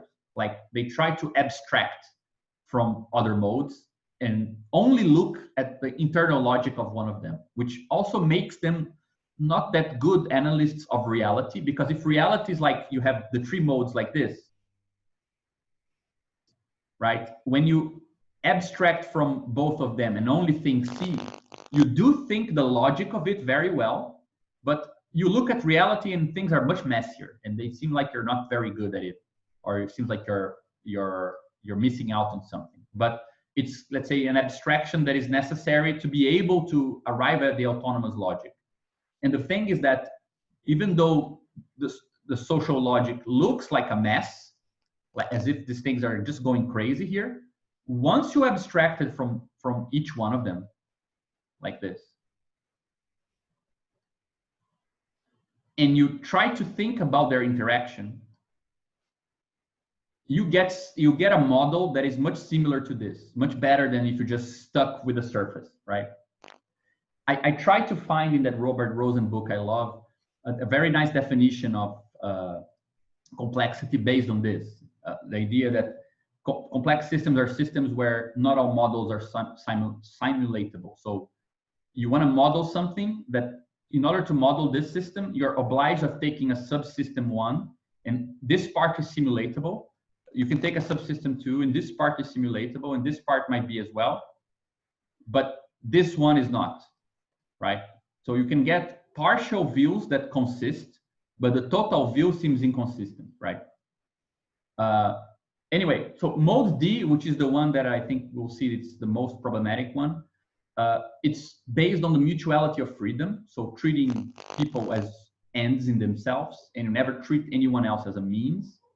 It's based on the form is the free association of equals. It doesn't really define the type of order. So it's not a tendency, it's not a law, it's not a rule. How would you call this form of law, right? We can speculate on that. And also, I think that this is also problematic because Karatani has the theory that in a certain sense, mode D is like mode A, but in a higher complexity. So he uses some terms to talk about this that have some relation with this reciprocity thing. So it's a question if this is necessary, if this is a good idea or not. I think we will see that might not be the best thing. But in any way, the power would be the power of, in a sense, if in mode A, you have the structure where, let's say, A gives something to B, and now B is obliged at some moment to give something back to A, right? So the moment that I give something to B, B has more wealth, but less power. And I have less wealth, but more power. And that's is a compulsory way of him giving me something back. In this case, A gives something to B. So B gets something and I get something less. But this in itself is what I get, right? It doesn't require any further reciprocation. For him, the hierarchy here is the commune hierarchy, to each according to their needs, from each according to their ability. He thinks about this as a sort of cosmopolitan unity, not really as sort of localized unity, though he also talks about, for example, cooperatives as being a sort of productive unit that is compatible with mode D.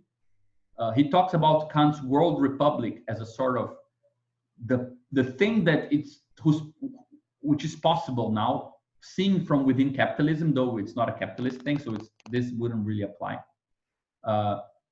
But under capitalism, for him, actually, in mode D, you get socialism. Socialism is the way that this sort of things appeared within capitalism, which also kind of talks about the limits of socialism in a certain sense. So just some clarifications that I think are important is that a mode of intercourse or exchange does not distinguish between relations between humans and non-humans, and amongst non-human entities. So for example, if we say mode A dominates, that means that people relate to people reciprocally. They relate to things as reciprocal. They relate to gods as reciprocal. So you see why that thing we were talking about is useful. Like once you define the sort of transcendental of a world, like in this world, the transcendental is connected to mode A. That means that the composition of stuff localizes nature with privileging reciprocity. So you engage with the things you want to transform in the world as if it's a bargain, for example, and you need to dominate nature in the sense of giving something so you can take something from it, right? Relations are then also localized on A. The languages will also privilege it. Consciousness will also privilege it. But now, these things remain distinct. You can still call this the economic base, and this the ideological superstructure if you want, but you learn something else by paying attention to this common background, this transcendental background, right? So the transcendental of a world distributes form and matter to both nature and culture. It's not culture in itself. It's the thing that will divide nature and culture in a world. And you can see that in a capitalist world, something similar happens with our relations to things. Natural things, it's not very clear what things count as nature and what things count as culture. So that's a distinction that is also part of the transcendental, right? Second point, these modes A, B, C, and D are irreducible to one another. You cannot derive one from the other, but might require one another to stitch a consistent social space. Meaning, when we talk about transcendental being dominated by the mode A, that doesn't mean that the whole world only is made of reciprocal relations. Like it might have this reciprocal thing with this reciprocal thing, and here as well, and here as well. And then with this other chain, there is no reciprocal link, and you actually need some other form of social relation to tie these things together. But the organic unity, as Brodel called, right, the thing that kind of defines this space remains the transcendental thing. So if it is reciprocity, what Wallerstein says, it's a mini world system, right? And we will see that there are actually correlations with size and things like this. So a dominance of a mode might materially be conditioned by the previous dominance of another mode, meaning, for example, worlds with the transcendental on mode C, on, let's say, commodity relations, they require that a previous world existed with mode B, because the sort of size that this world can have is necessary for the size of this world to be possible. So it's not a teleological, if they're like, in the sense that TA creates TB, which creates the transcendental C, but that you can only have this if this happens, or with certain conditions that this tends to meet, but it's not necessary, right? So there is an order of modes based on what conditions are required for them to become dominant, which is not to be confused with an order of determination. Fourth, modes form a social space, but the actual being of Earth is a necessary support. So geography, terrain, distance, extensional resources, temporality are all relevant factors in a social world structure, even if they are localized by the forms of a given world. So if you go back to the tick and we imagine that we're not talking about a crazy human society, but the tick, you can get that feeling that, of course, natural conditions affect the world of the tick, but the nature is not able to localize the tick. It's the tick that localizes what's relevant, right? So there's a bunch of information coming at the tick, but in the world of the bubble of the tick, only this one counts. This one has no value, this has no value, and this one counts. And it's actually the transcendental of this space that is defining the things that are relevant, meaning the things that make a difference, right? And finally, mode D is not presented in its pure form by Karatani, and I would venture that perhaps we only got our thinker of the pure form of mode D now with Badiou, but most of the features of this fourth mode, this thing that is out there, could be made into the basis of a new economy. They're mostly derived from its accessory existence in mini world system, world empires, and modern world systems. So most of the ways that he talks about this come from the ways that we see this in other modes, right?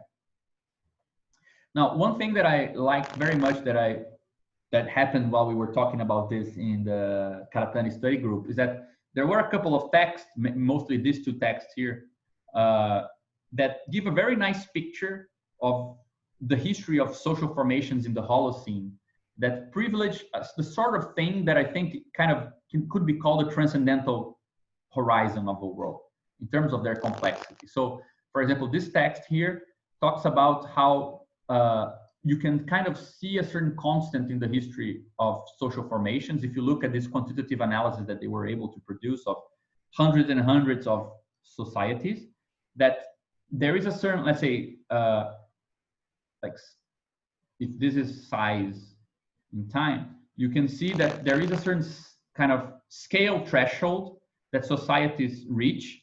And if they don't develop informational tools that are of more complexity than this, they kind of falter at this point and they go like this and disappear.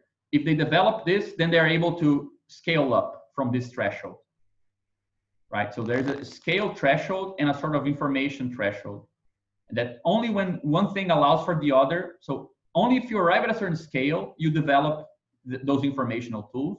But without those informational tools, you don't bridge beyond that scale until you reach a new plateau, and then you need a new kind of technological innovation, and then this allows you again to go up, right? So you see there is a kind of correlation between the information thresholds and the scale thresholds of society. I like this because it does seem to me a kind of, I'm not sure if I would call it with these terms as I did here, but a sort of duality between forces of production, right? How much you can produce, how much you can create, how much you can compose with people and things, and how much you can make these things appear in that world. If these two things kind of go out of balance, you don't really get that world. It kind of crumbles, right? So this paper has a really nice presentation of this sort of history of social complexity. And these guys also do something similar, and they go to the point of showing that you can narrow down the 51 parameters they use to study societies in this way to kind of one or two parameters. And these two parameters, which are the scale and information threshold, they kind of capture, I don't know how many % of the correlations in all of these things: territory, population, hierarchy, government, money, infrastructure, and so on and so forth. So you can kind of capture the main ways that these things correlate just by tracking that composite kind of complexity line in history, right?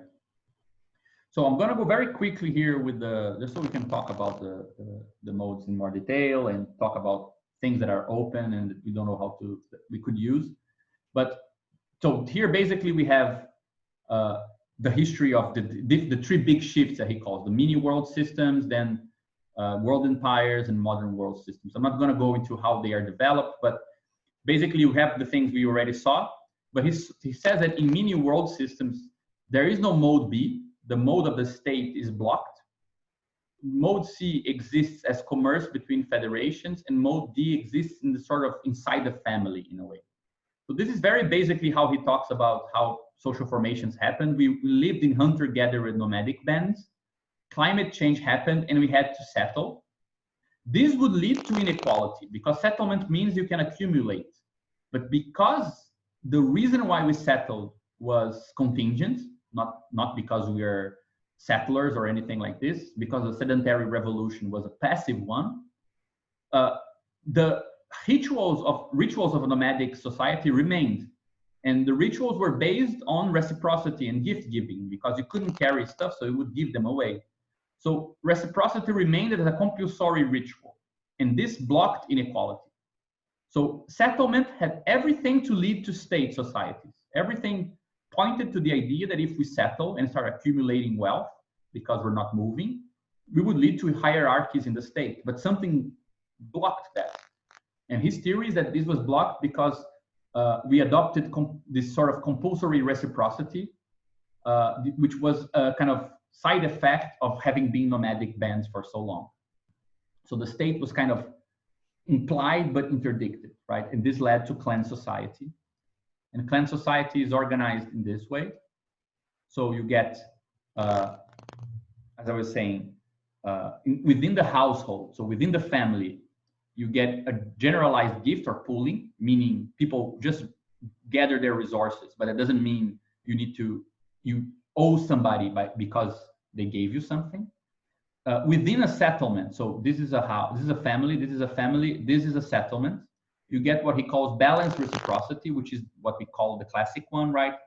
A gives something to B, B now owes something and he needs to give something back to A. This is not a stable or doesn't make an equality here. Now A owes something to B, and so on and so forth. They're always perpetually implicated in one another, which is a settlement, the logic within settlements. Many settlements can form something like this, right? And form a federation where negative reciprocity is the main form.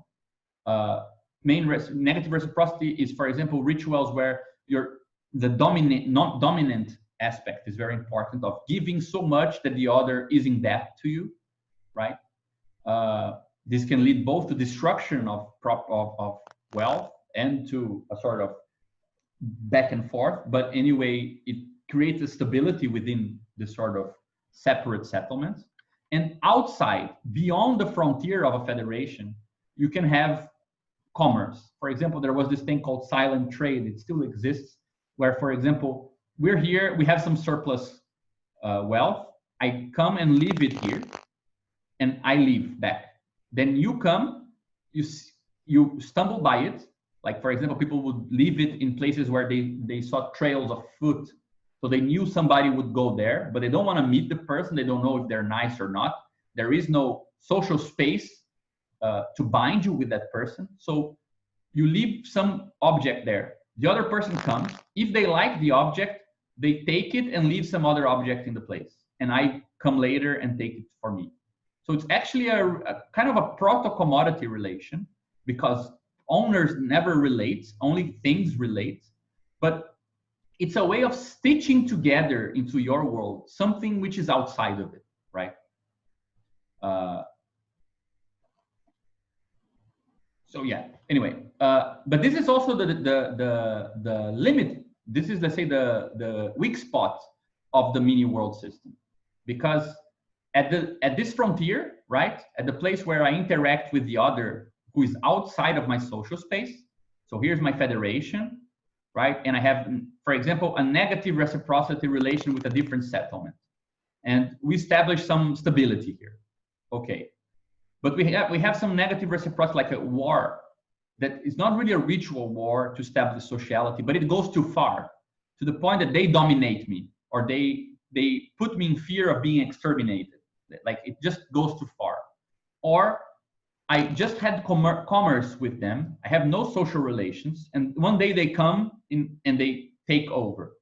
So you get the sort of an extrinsic kind of formation of a dominant relation that exploits precisely the fact that this stuff was out of the limit of my world, right? The social space of mini world system actually ends here, and it has kind of a mechanism to just particularly relate to what is outside. But these are unstable relations. They can turn, and the other can do something to me that actually breaks that kind of compulsory equality, right? So, for example, this is how Karatani presents this. You had sedentary settlements, which were kind of keeping inequality in check, right? But through, let's say, the intervention of a separate community from outside, a different mode A, a different settlement or something like this, they form a higher order community, a proto-state, where it's like our little community that lost and their community that won. So I just put a plus here and a negative here. And now we have a relation between the communities, where the relation between a winning one and a losing one, right? Between a ruling community and a ruled community. And for Karatani, this is how plunder and redistribution appear, where you plunder the ruled community and you redistribute in some form of protection or some other form, right? This is also where Mode D makes its first kind of big entry, this idea of something that has some universal value, because so the logic of this sort of world empire is that plunder and distribution, this sort of protection scheme, laws start applying because you have, for example, a ruling community and many ruled communities, and you develop a social pact where I submit to this, this submits to this, this submits to this, in exchange of a certain shared social space amongst each other, right? But this is all based on the violence, because these guys are the winning community and they could do some like there's what Hobbes called a commonwealth of fear. This develops cities, for example, places where these communities can interact within a certain space. This develops the form of the polis, a sort of inner view of these communities as already mediated by the existence of laws. Private property, trade, and world money all are developed within this schema. But also a sort of idea of universal religion appears. So you also get the sort of spatialized thing we were talking about with, at the core, you get city-states, like this sort of ruling community. At the margin, you get the conquered communities, right? At further down, you get what he calls selective communities, which are communities that are so far away from the center that they can kind of pick and choose how much they want to respect the empire and how much they want to get from stuff that is not either autonomous or that comes from outside, right? And then you still get what he calls the autosphere, which are nomadic and tribal formations that are too far away for an empire to dominate. And the calculus is clear in the sense that you won't dominate C7 if, let's say, the cost of plundering it is higher than the things that you're going to plunder, right? So why would the hell would I go all the way there if the military cost of dominating them is smaller than what I can get from them, right?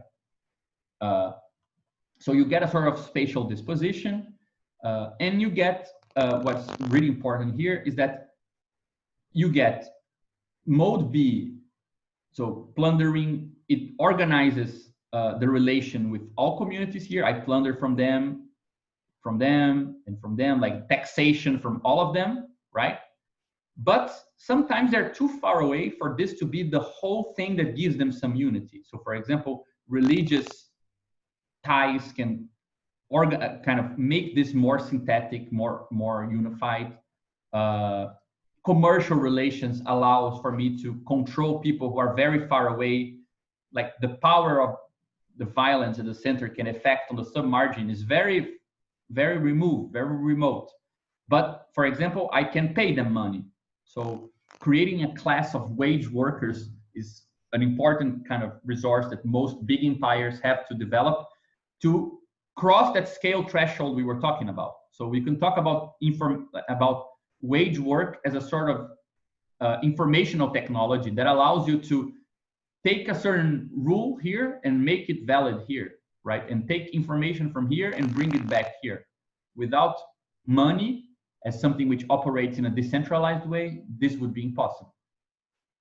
But the problem is that these things that he calls submargins or the selective communities, they are, let's say, the weak spot, in the same way that the outside was a weak spot when we were talking about mini world systems, right? The fact that these things are outside and they're actually based on a different form.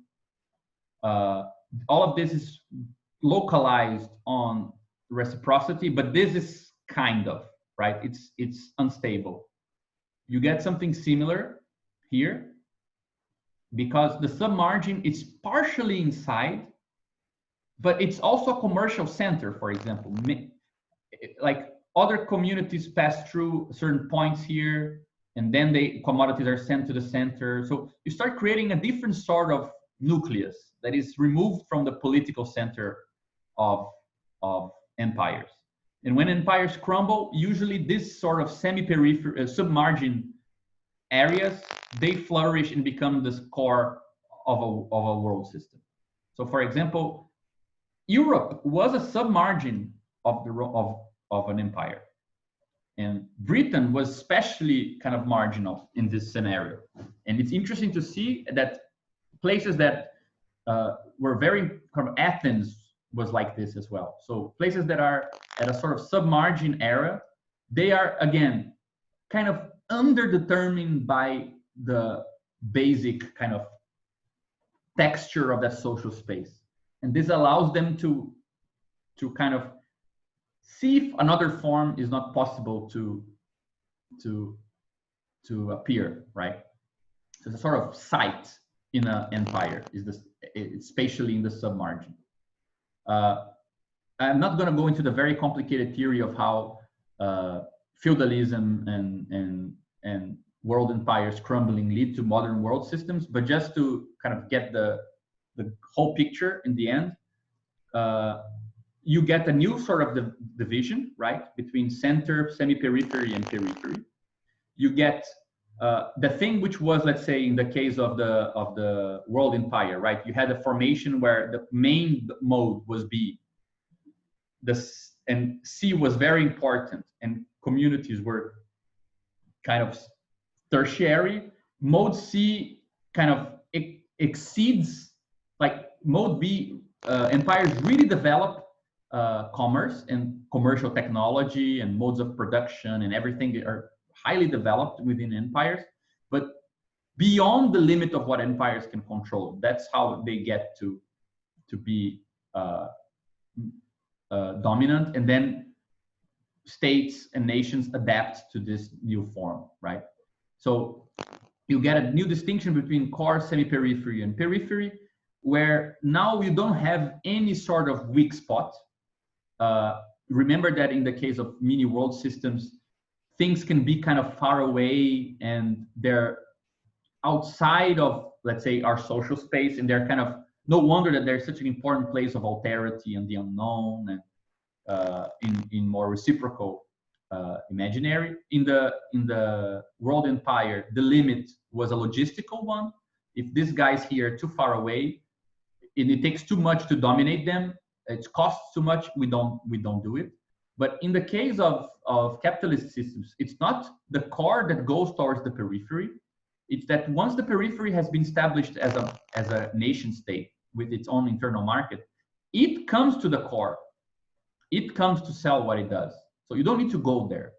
The logistical cost of unifying the globe is actually delegated to the underdeveloped or peripheral countries. They're the ones that need to include in their prices the fact that they need to come to you and transport the stuff to sell you, right?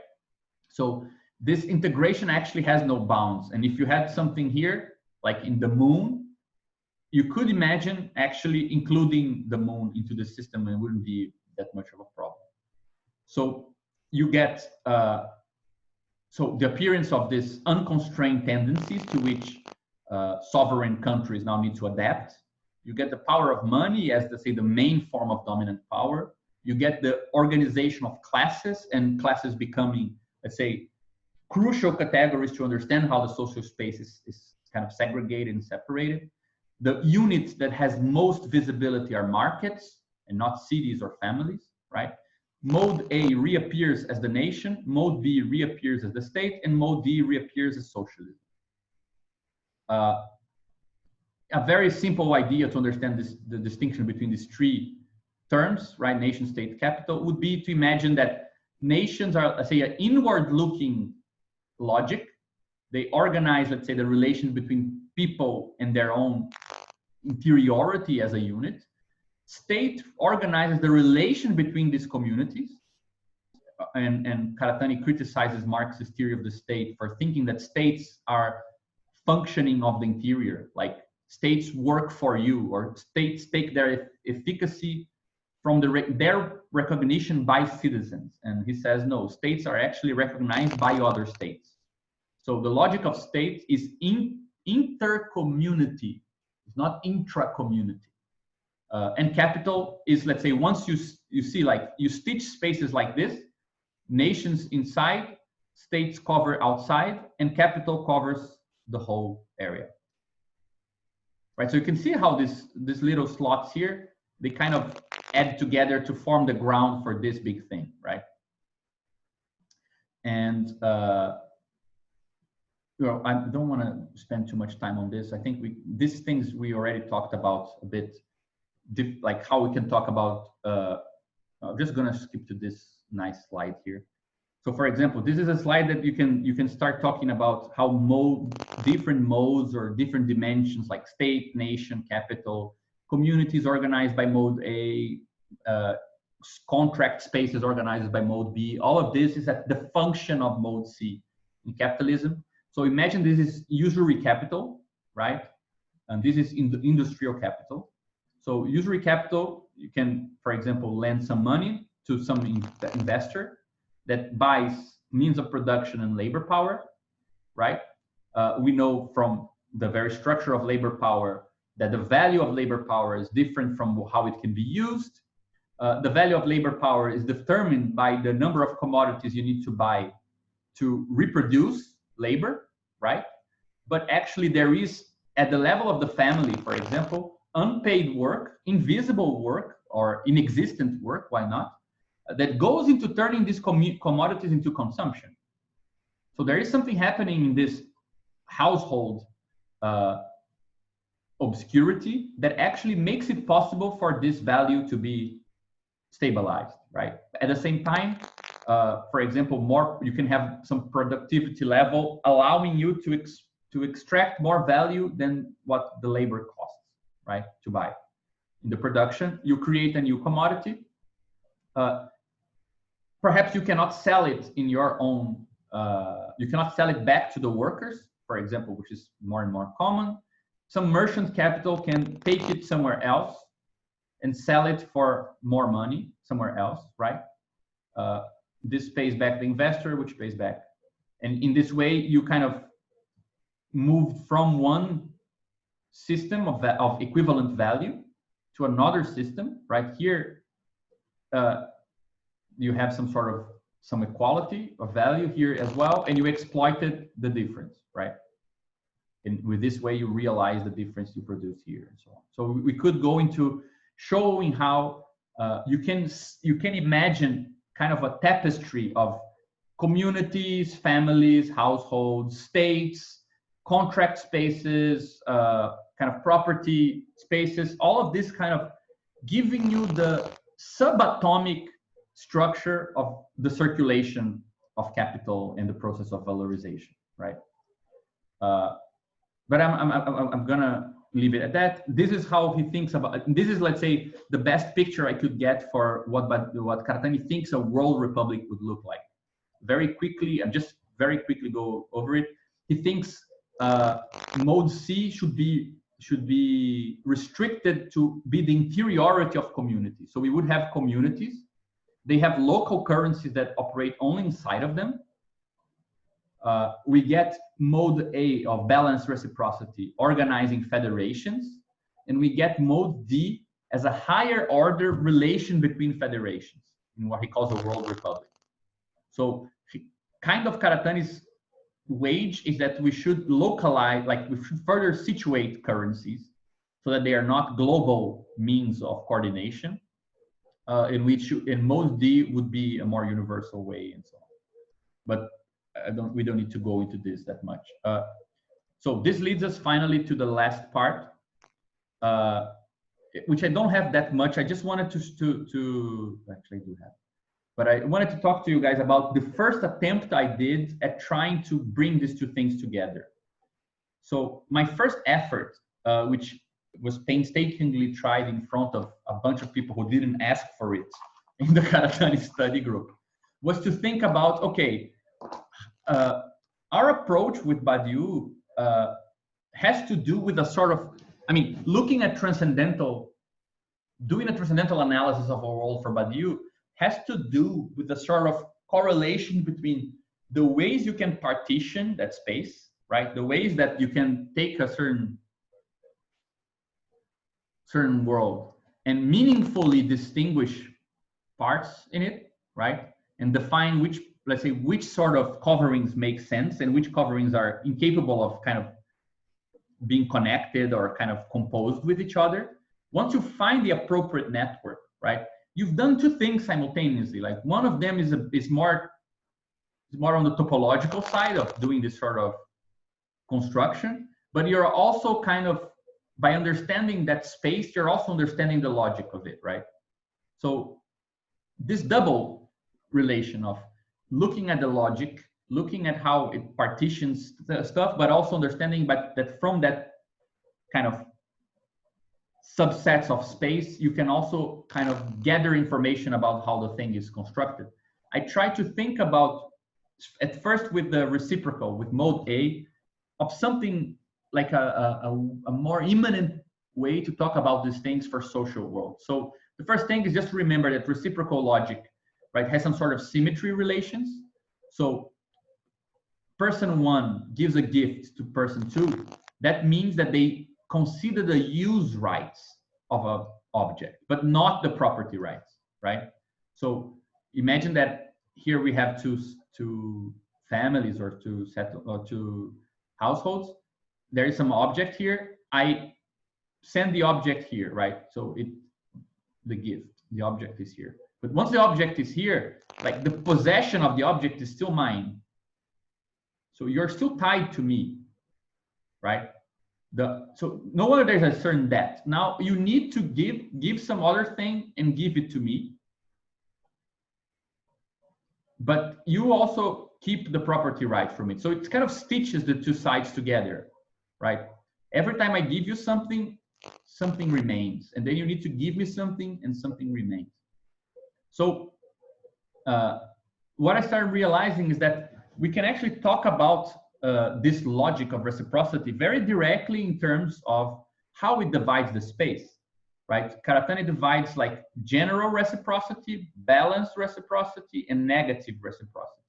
And I realized that, well, what distinguishes the tree is not a moral or affinity or sympathy, is actually how many spaces are at stake. In the general reciprocity, which happens inside the family, the space remains undetermined. Like you don't know how people relate inside simply due to the reciprocity. You need kinship and you need actually kind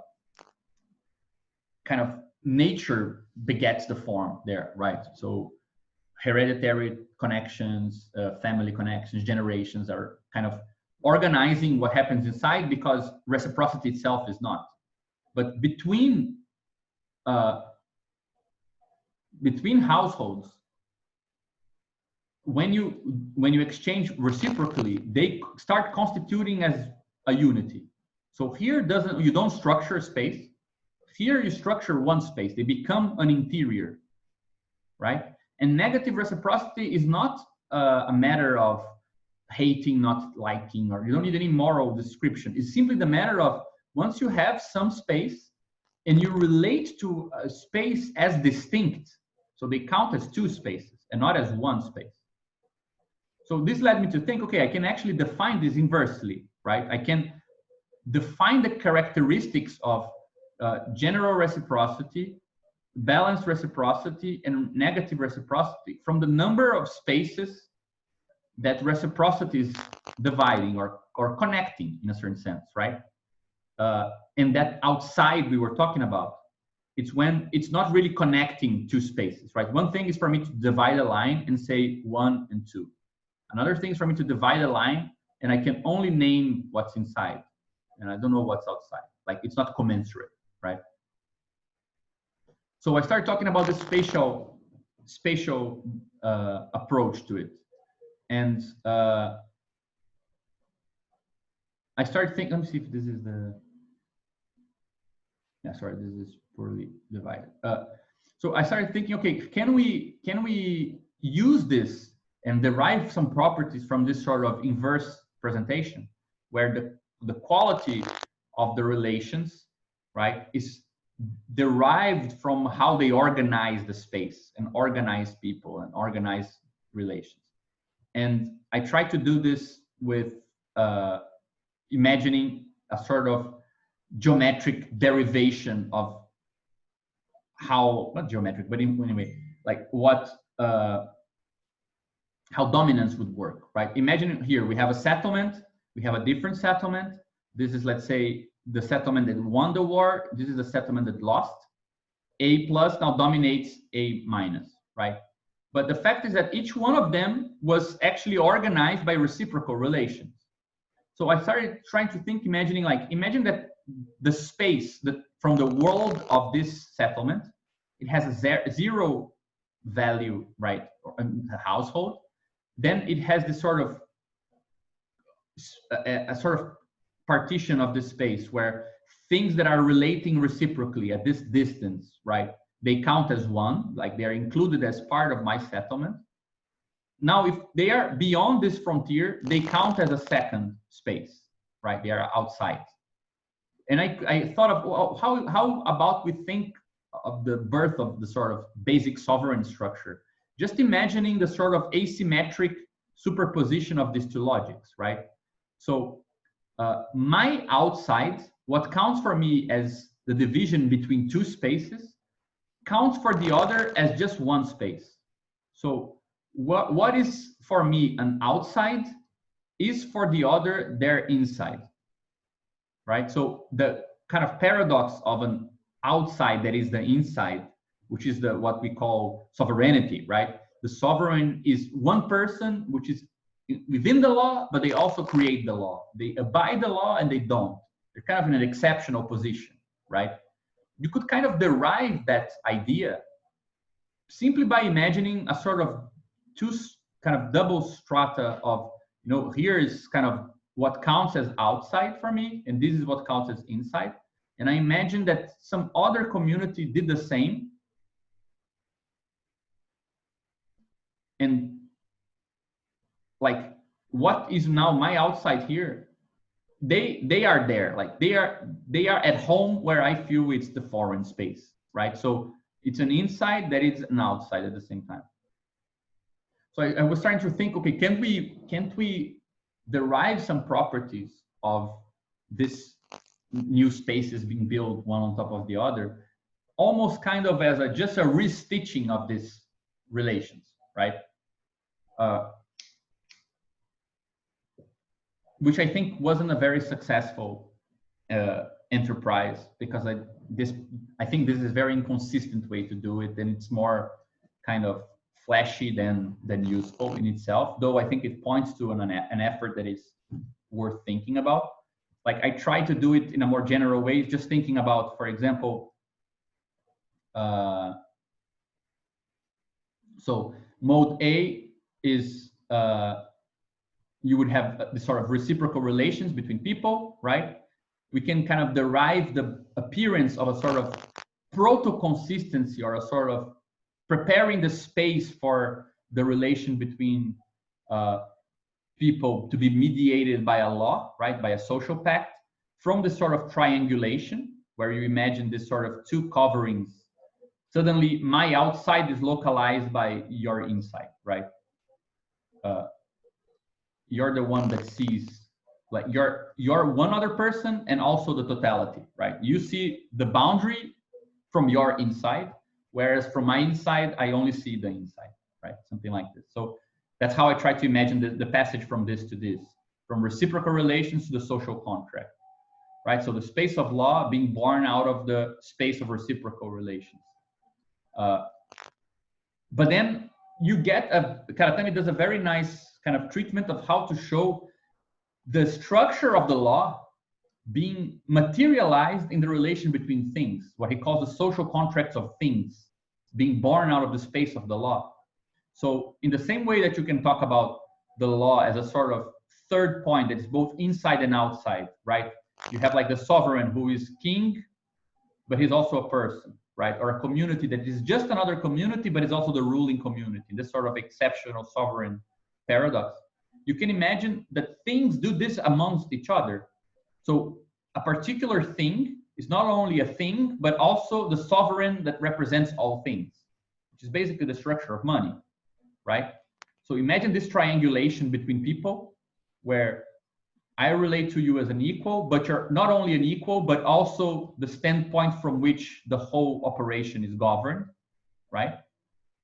You can imagine this being kind of projected in two commodities. So a commodity is a particular object, but the other commodity is both a particular and the universal commodity, which is the structure of money, right?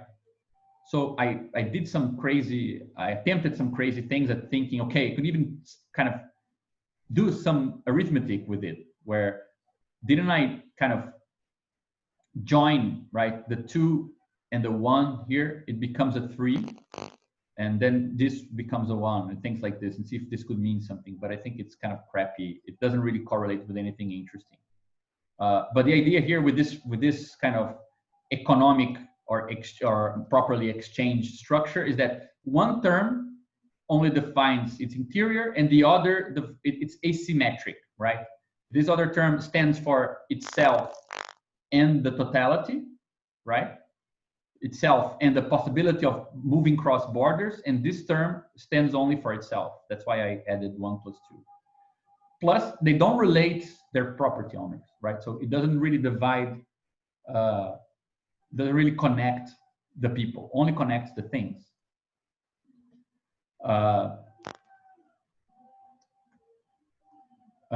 Yeah, so this is where I got with the Karatani study group, trying to think about these relations in a more spatialized way, imagining if we couldn't talk about, let's say, the way that exchange appears in capitalism by imagining restitching these things in a new way and these things in a new way, and imagining these as sort of composites and things like this, right? See if we could increase our way of speaking about these things. But then I started looking into what people had done with this, and I'm not going to go into it now, though I think some relevant material could be there. I think perhaps we could talk a bit before I go into it, or we can leave it for some other time. But for example, this is a very interesting study on the birth of partnership systems in Renaissance Florence. It's a very long article on organizational theory and things like this. And they use this multiple network approach to talk about how the innovation, the organizational innovation in Florence that led to the creation of this new form of commercial partnerships and things like this. You can't really understand it if you look at actors as existing directly and relating to each other. You should be able to, you need to kind of imagine different dimensions, and you can see here that there is a kind of similarity, right? Economic guilds of production with kinship relations and political class relations. And you see that the novelty that emerged was kind of a short circuit between these things. Some families, so the kinship relations started affecting how the production site is produced, and this also cut across some social class. So it's kind of an inter-network relation, not an intra-network relation. So a new composition of, you know, this many scales, right? So you have kind of one scale, which is like the productive unit. You have a family scale, and you have, let's say, a big social class scale. And it's actually a weird form binding these things together in a new way that was the novelty and not some additional separate thing. So to study this sort of organizational novelty, which again has some bearing on the productive forces and relations of production and its structuring and its economical and so on, these guys use this sort of multi-layered analysis, which I felt was very, very similar to what Karatani is interested in. And I started looking into what is written into multi-layer networks, and these two books seem very, I added them to our folder. This one, Ginestra's Bianconi's book, is much more technical and much more kind of open, trying to show all the possible uses of this sort of theory of multi-layer networks. And while these guys are unfortunately mostly focused on social network, though they're very practical, and the book is very interesting in kind of coming up with theories of how to measure social networks and how to measure these multi-layered spaces, and what sort of metric you could use for something which is by definition composed of multiple measures, right? This is the sort of thing you'll find in this book, a sort of kind of group of 8 people, but they are actually connected in different strata, right? So they have social network relations, only these 3 are related here and these 2, but they are no other. But in LinkedIn, they are all related, but they are also related through work and friendship relations and things like this. So we want to be able to navigate the difference between these different networks without kind of reducing them all to a flat picture, even though there are methods of flattening that kind of will create different weights, right? So for example, if you look at this thing here, I have the impression that on Facebook, only, let me see, there are some things that, so only this guy is able to, only this guy and this person are able to bring this person into some relation. So if they are, let's say, important nodes, they get a higher weight, higher valuation and things like this. So you get here, I think this is a better picture. So they start developing a way of talking about this multiple layered analysis, which I thought was interesting for us. So they divide the concepts in things like you have an intra-layer edge, which is an edge that is inside a layer, but you can also have a inter-layer edge, which is, for example, connecting a person like in this layer to, for example, a university, which it belongs to, right? So it's connecting a person to a layer, something like this, right?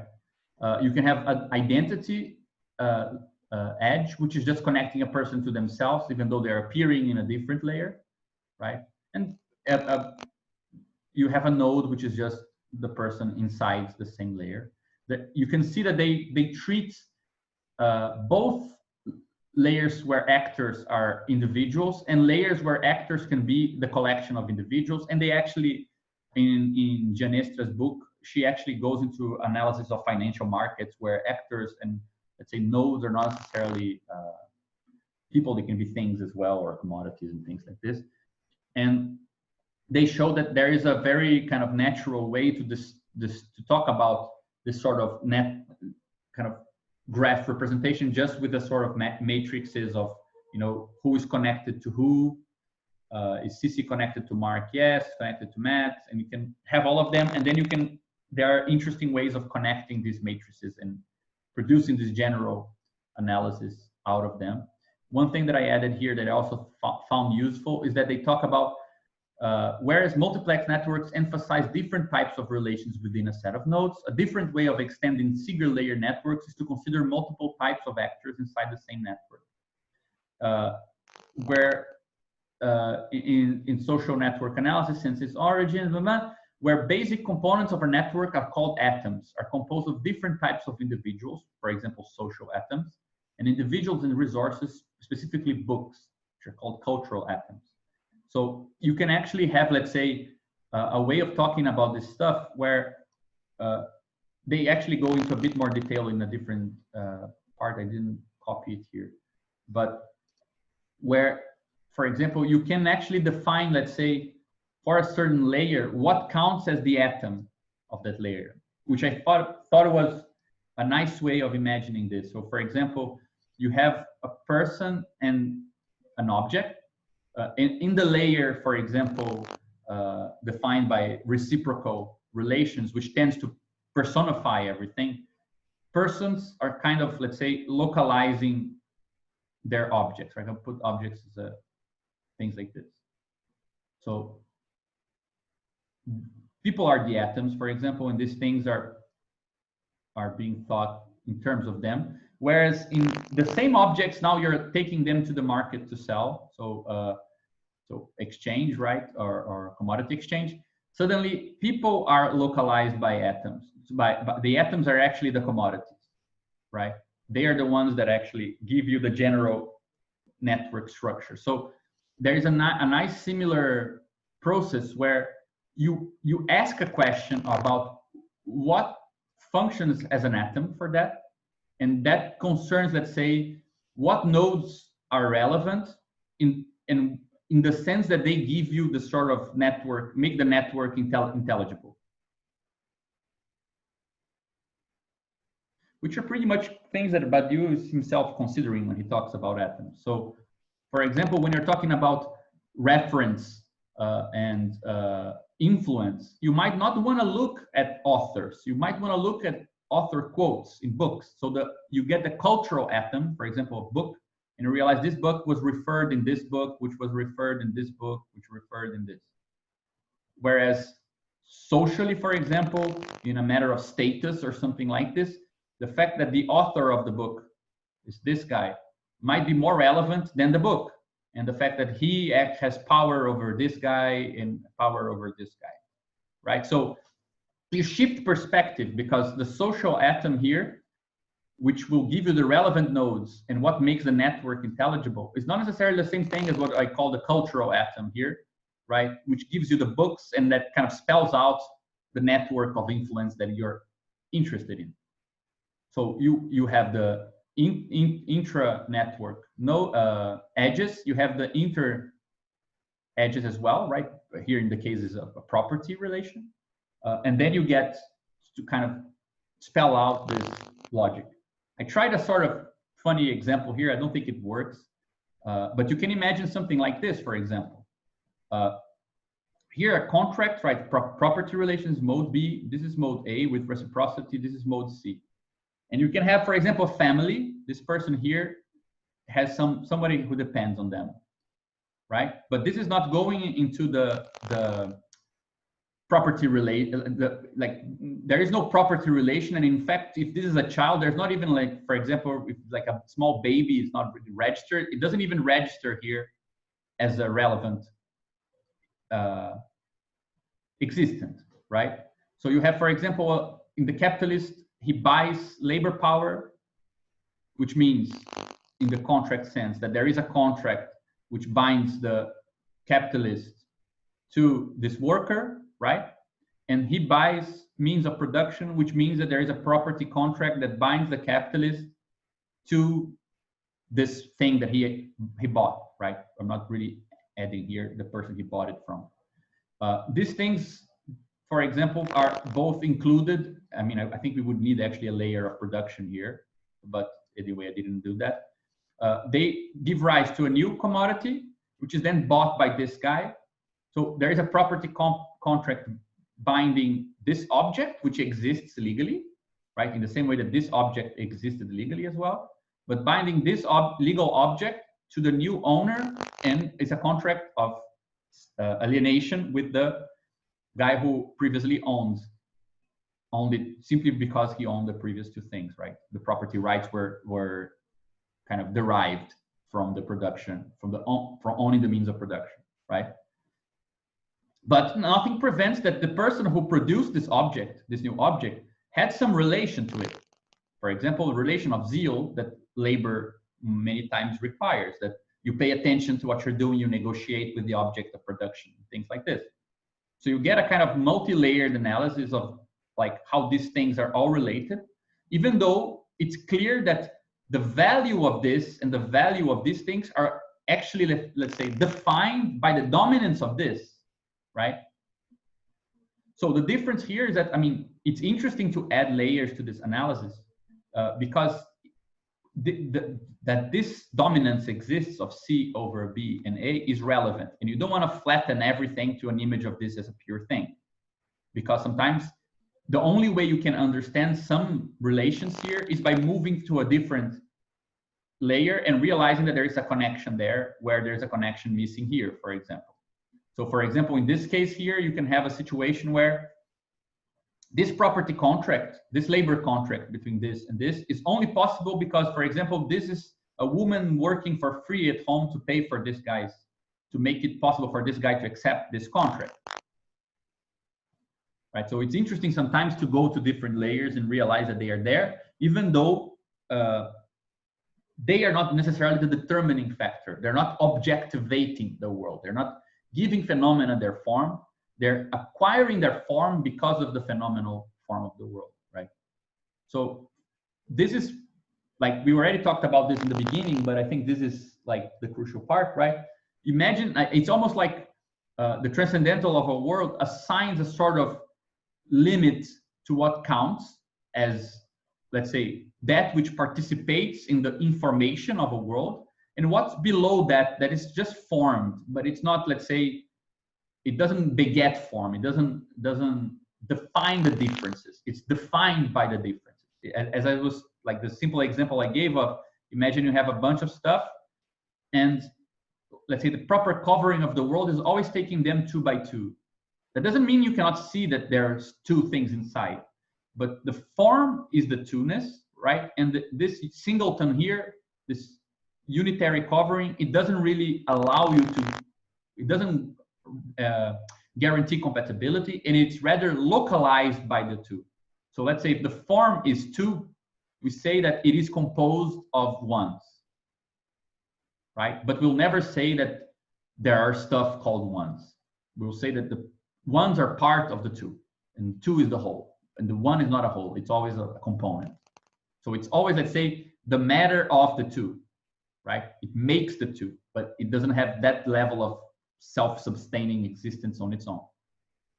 So I just thought of this as a way, a very simple way of talking about. Imagine then that some name, some predicate, for example, for gray, allows you to talk about this as a sort of homogeneous thing, and then it allows you to compare it to other gray atoms, right? But there is a whole gradient of grayish things you don't have name for and don't know how to talk about it or how to operate with it. So this is kind of like distinguishing the form and the matter, the sort of formless content, right?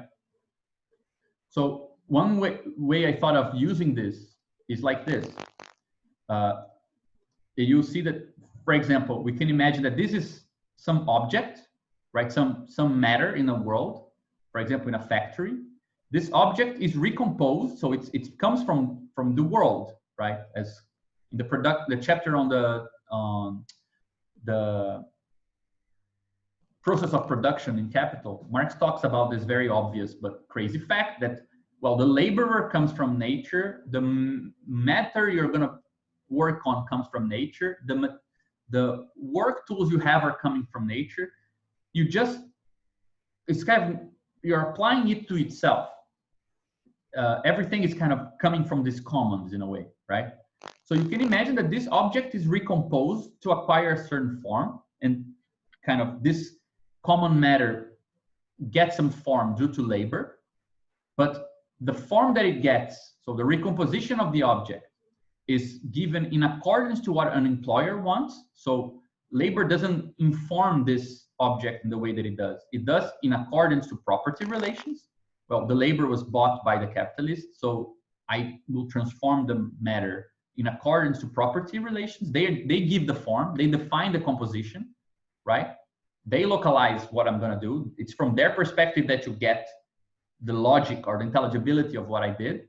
But what the employer wants is determined by market value. So even though labor was, I did what the employer asked because So this defines this. Again, the market value determines what what the employer wants me to do. So it's kind of like, you know, the sort of composite theory of how forms will kind of constrain production, right? So you have some formless matter here, or some pre-processed matter, but something that was composed in one way, and at the end of this process will be composed in a different way, right? Like some matter, some pre-processed material comes here, this is a process, and then it leaves as an object. What happened here? Well, you transform this matter into another matter which has the same material inside, even if it brings some other stuff into the process.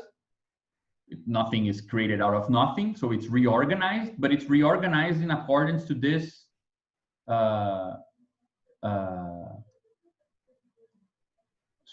I think Yasha needs to go. You're not hopping early, Yasha. I'm the one who's talking for too long. See you later. Sorry, why isn't this erased? Okay. And you can actually apply the same idea to commons that are not labor, right? Because here, labor is actually bought by this, but you can have situations where, for example, this is land, and in order for land to be determined by commodity, first it needs to be enclosed by property, right? Which is what Polanyi called fictitious commodities. They're not commodities, they're not already kind of formed by the production process. They are, let's say, the form of being a commodity is imposed by first becoming private property, right?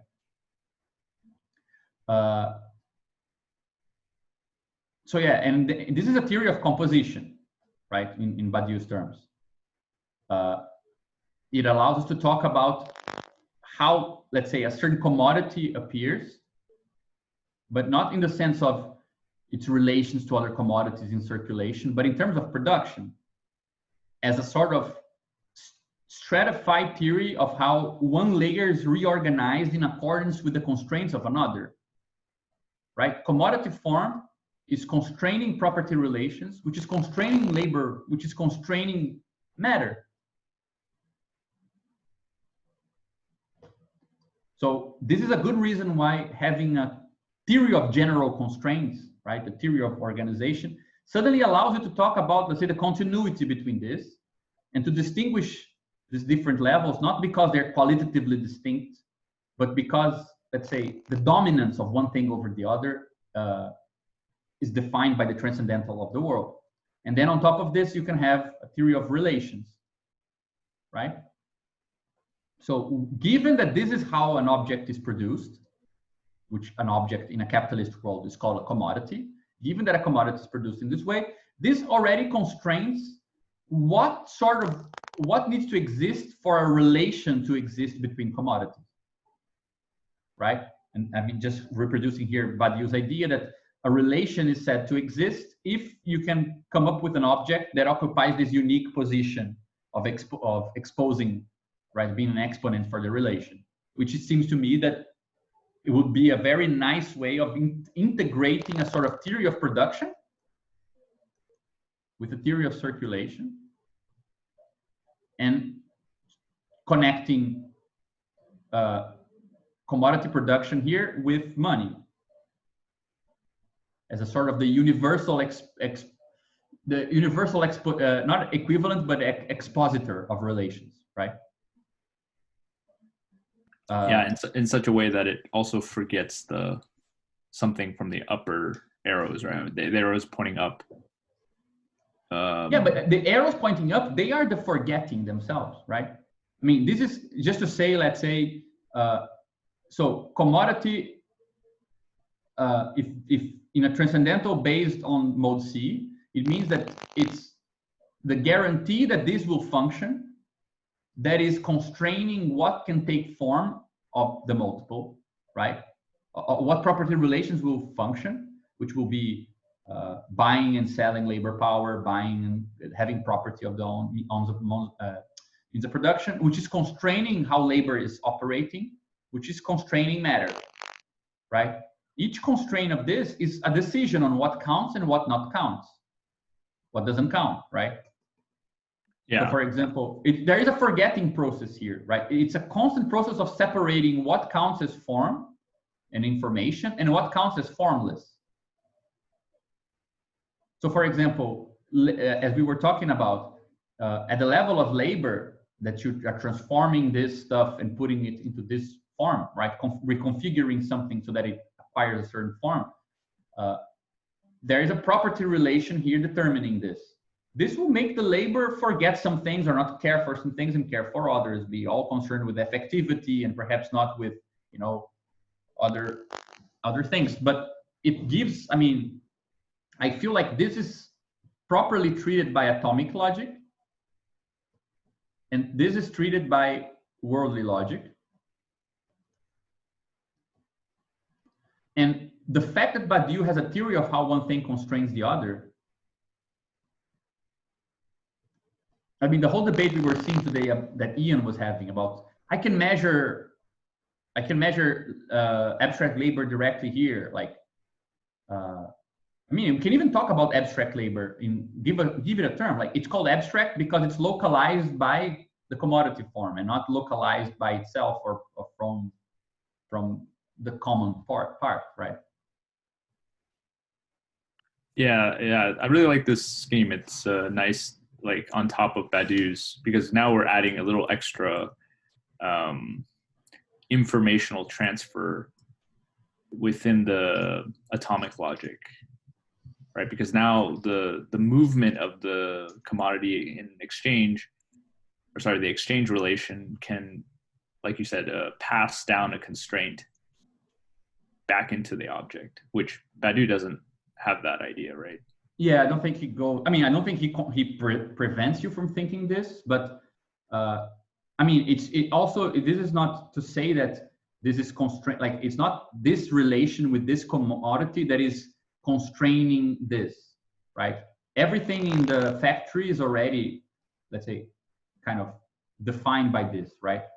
But I like the idea generally first because this is mode C, this is mode B, right? This is a sort of labor, I don't know how we want to call this, but again, it's a unity that includes, for example, a family, right? I think that one of the best, most important contributions of feminist Marxism, I think we talked about this, is to show that the laborer is actually a family unit, right? Abstract labor is also the abstraction of the laborer from the reproduction unit, which includes more people, includes a whole community.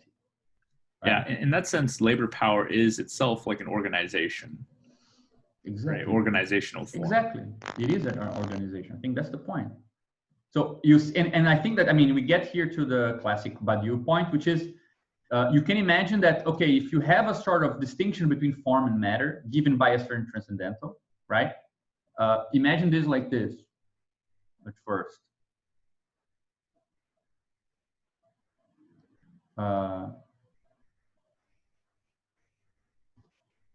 Right? So there is an atom that's compatible with another atom. The fact is that under certain conditions, you can try to derive a new form from information that was previously formless, right? So you can come up with a different way to distinguish what counts, what matters, right? And this might actually divide what previously seemed like the atom into something else, which is relevant. You can have a way to reorganize, redistribute the coverings of space, right? So I just use the idea that there is a lighter gray here, and you can suddenly this lighter gray gains some existence, and you can start talking about new ways of localizing the previous gray. Previously, it was called just gray, and now it's called darker shade of gray. So I can now make a distinction here, right? So I gained detailing power, and I came up with a different way of organizing the space.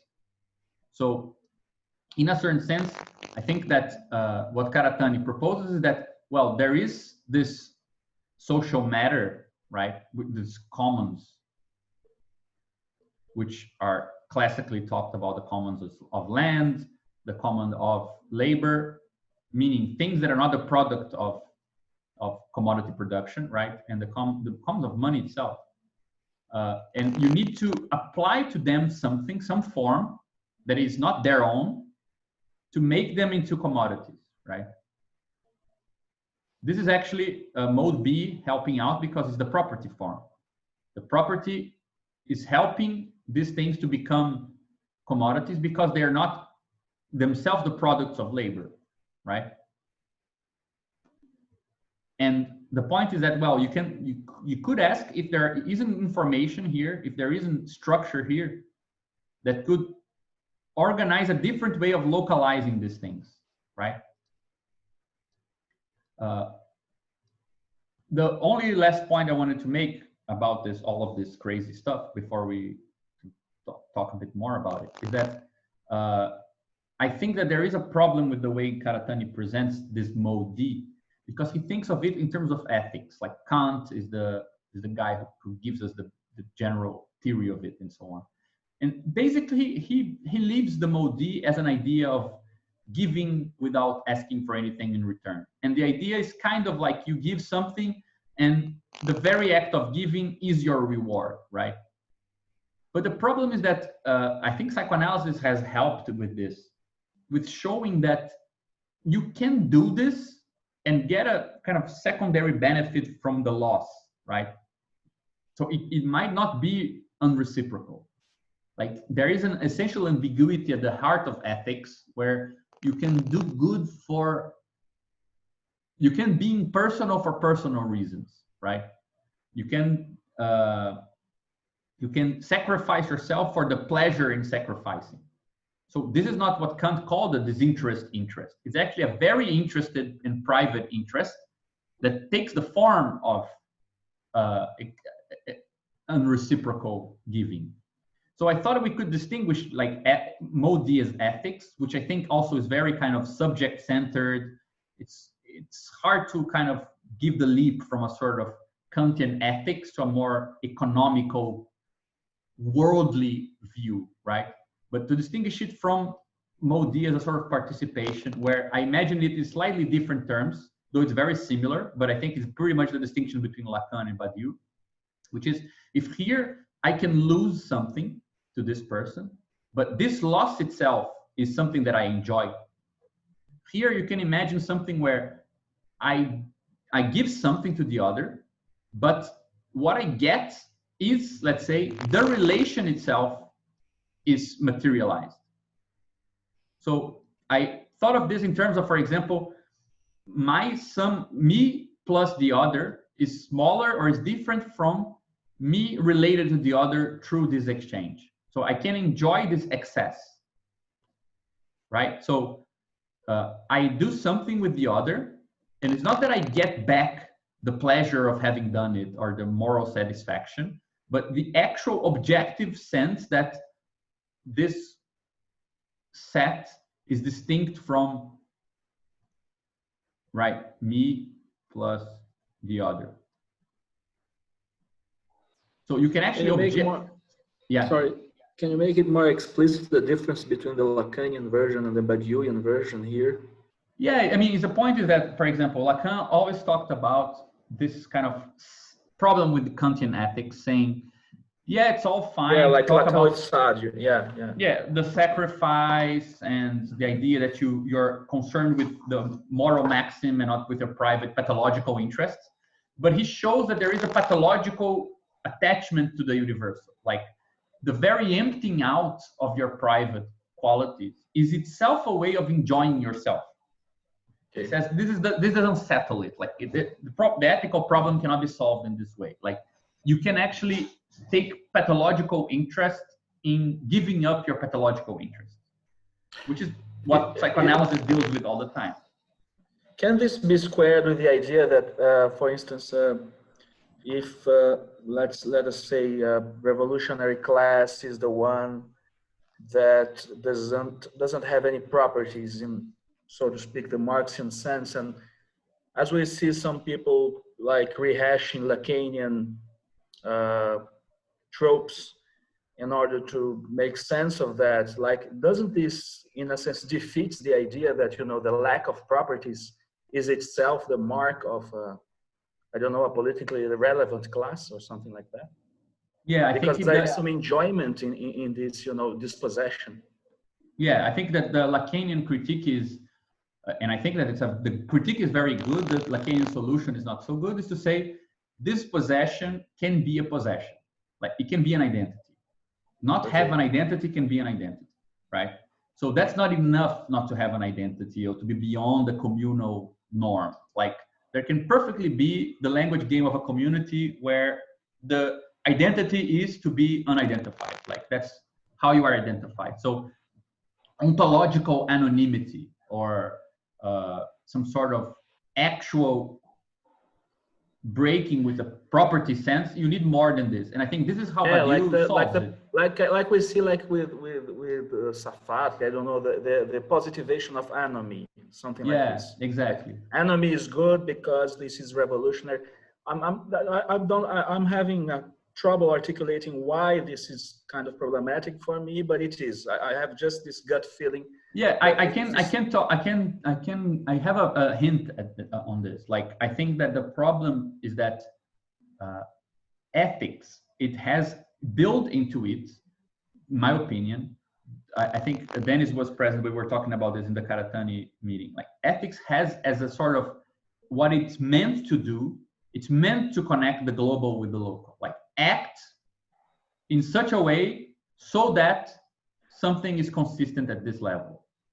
So ethics is all about guaranteeing the transitivity between local and global. That's fantastic. That's really great. Yeah. And I think that this is a problem because who says that this transitivity exists?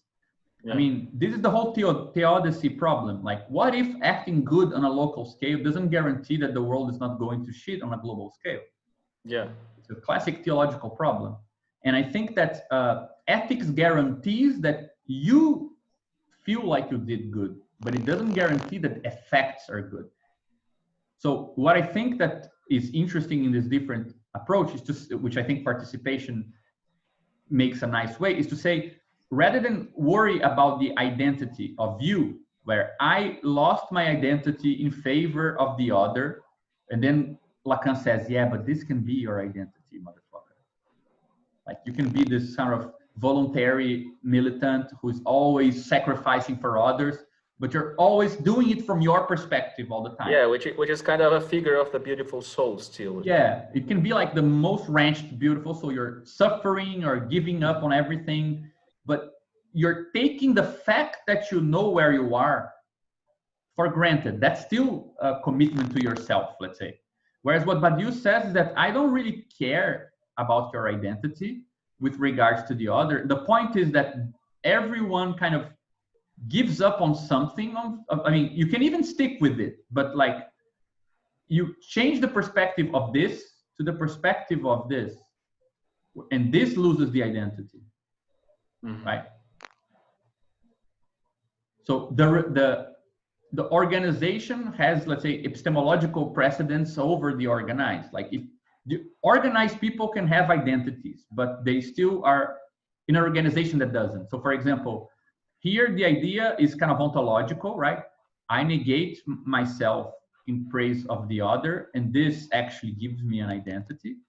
Whereas here is like this: I have identity 1, this fellow has identity 2, but now we're both related to something which includes identity 1 and identity 2, which we don't know the identity of, because it's neither one or the two. generic is in a different level. Yeah, it's not meant. I mean, you're not meant to be the source of most of the genericity. Yeah. So you see, like, this is a way of talking about it that loses the problem that I have with Mode D in Karatani, which is it's hard to think of it as a world-building thing if it needs to be based on an ethics, because ethics requires the world to be compatible with your scale. So it kind of seems like he's supposing that Mode D is something like smaller than all of this. Like, it's gonna come like here. Like, it's a more intimate thing, an ethical thing, how I relate to the commons, something like this. Whereas you can imagine something like this. Yeah. Yeah. There's just one problem that I wanted to close on before we if you guys are still awake, we can talk about, which is the issue why I think it's easier to talk about ethics as the basis for this economic world building is that, let's say I do this for the other, and the other does this for a third. If mode D is an ethics, it's more easily to imagine that there is a shared rational ethic that will guarantee that the circuit is consistent and I get back. I gave some food to this guy gave food to this, but nobody gave food to me. Well, but if this is the ethics of the world, there is a tendency that is given by, let's say, the subjective disposition that I might receive as well. Whereas if you think of it in terms of participation in making things consistent which are not you, this is harder to guarantee, right? So you create something whose creation is its own end, like an artistic project. You come up with political projects that change how people participate or that engage in social work or whatever. But what guarantees that through this sort of process, this will also come back to you, right? So here there is a sort of, because politics and economics, so organization and coordination, they're bridged by ethics. This issue disappears of how to guarantee how to make D into something that can allow a world to consist mainly of mode D, and then the other modes which still exist, right? They are being localized on this big perspective. So bureaucratic structures, communal structures, commodity structures, they're still there. But it's a world in which the proper way to talk about them is in reference to mode D. That's a new world, right? And not a world where these things disappeared. But to be able to think of this, you need to be able to connect this economic logic of world building we were talking about with this sort of political logic of organization. And here the coordination problem appears. And the bridge cannot be ethics, in my opinion. Like, so you need to think about a different thing that substitutes this. And one thing that this does is to guarantee this sort of transitive aspect between local and global. And I think that this is one of the things that whatever that does this needs to also consider, right? Not only that, in fact, but as well. Yeah, it's like this is very good because it kind of evokes the need for a synthetic moral law, right? Because the moral law for Kant is this: by virtue of your capacity for reason, you can make this transitive closure between yourself and the world through like categorical imperative or whatever. But that's limited, right? Because it doesn't really, it basically compresses the world down to your scale, like you were saying. Yeah, I think, it's actually a product of the subjective phenomenology, right? Yes. Yeah, the reference is always back to you. Yeah, you need to imagine something that does the same thing, but from an objective point of view. Like, how can it be that stuff is, let's say, organized in such a way and constrained in such a way that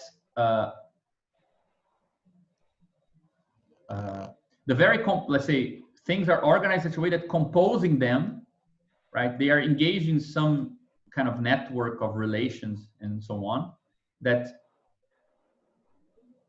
the transcendental of this world will materially, let's say, make things, you can only navigate the world if you adopt that perspective. Otherwise, you don't understand what's going on, right? It's not that you impose a subjective law, but that it's kind of an objective condition. The same way that the world is a tick. You only understand. Like the world, in order to be understood, imposes this perspective on you. Yeah, exactly. Like, you need to imagine a society, you go in and you say, what the fuck is going on? Satanic. This only makes sense in this way. So it only makes sense if I am obliged to adopt that perspective, right? Yeah. Yeah. And that seems to be like an infrastructural thought or something like this, not something about ethics necessarily or something. Yeah. Yeah. It also reminds me of something I was watching by Rui Costa Pimenta, comparing primitive Christianity with communism. Like the Lacanian model, the Safatlian model is like primitive Christianity. You have to give your stuff to the other, and supposedly the other will give their stuff to steal the third one, and then you just by this transitivity, ethical transitivity, you get heaven on earth or something like this.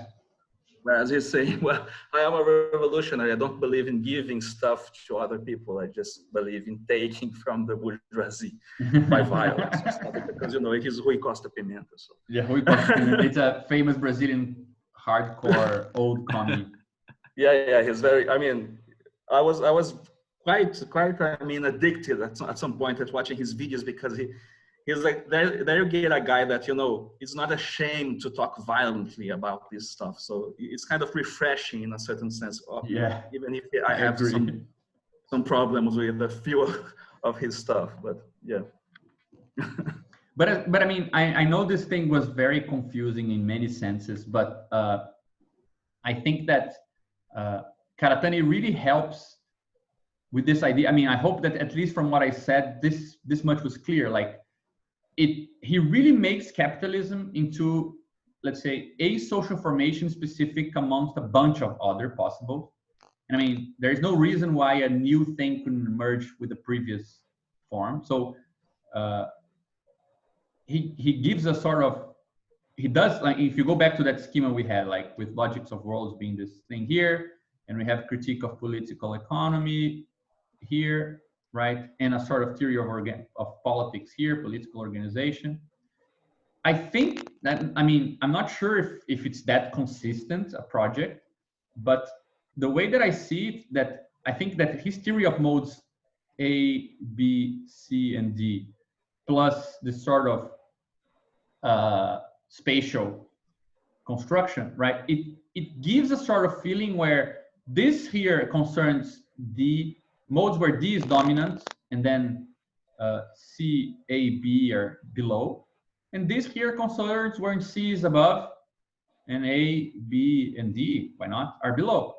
So it becomes a distinction of particular forms of organization. It's not an absolute distinction between the world and the world to be, or and dreams or utopia. There's nothing qualitatively distinct between these two things. They're actually formally of the same nature, right?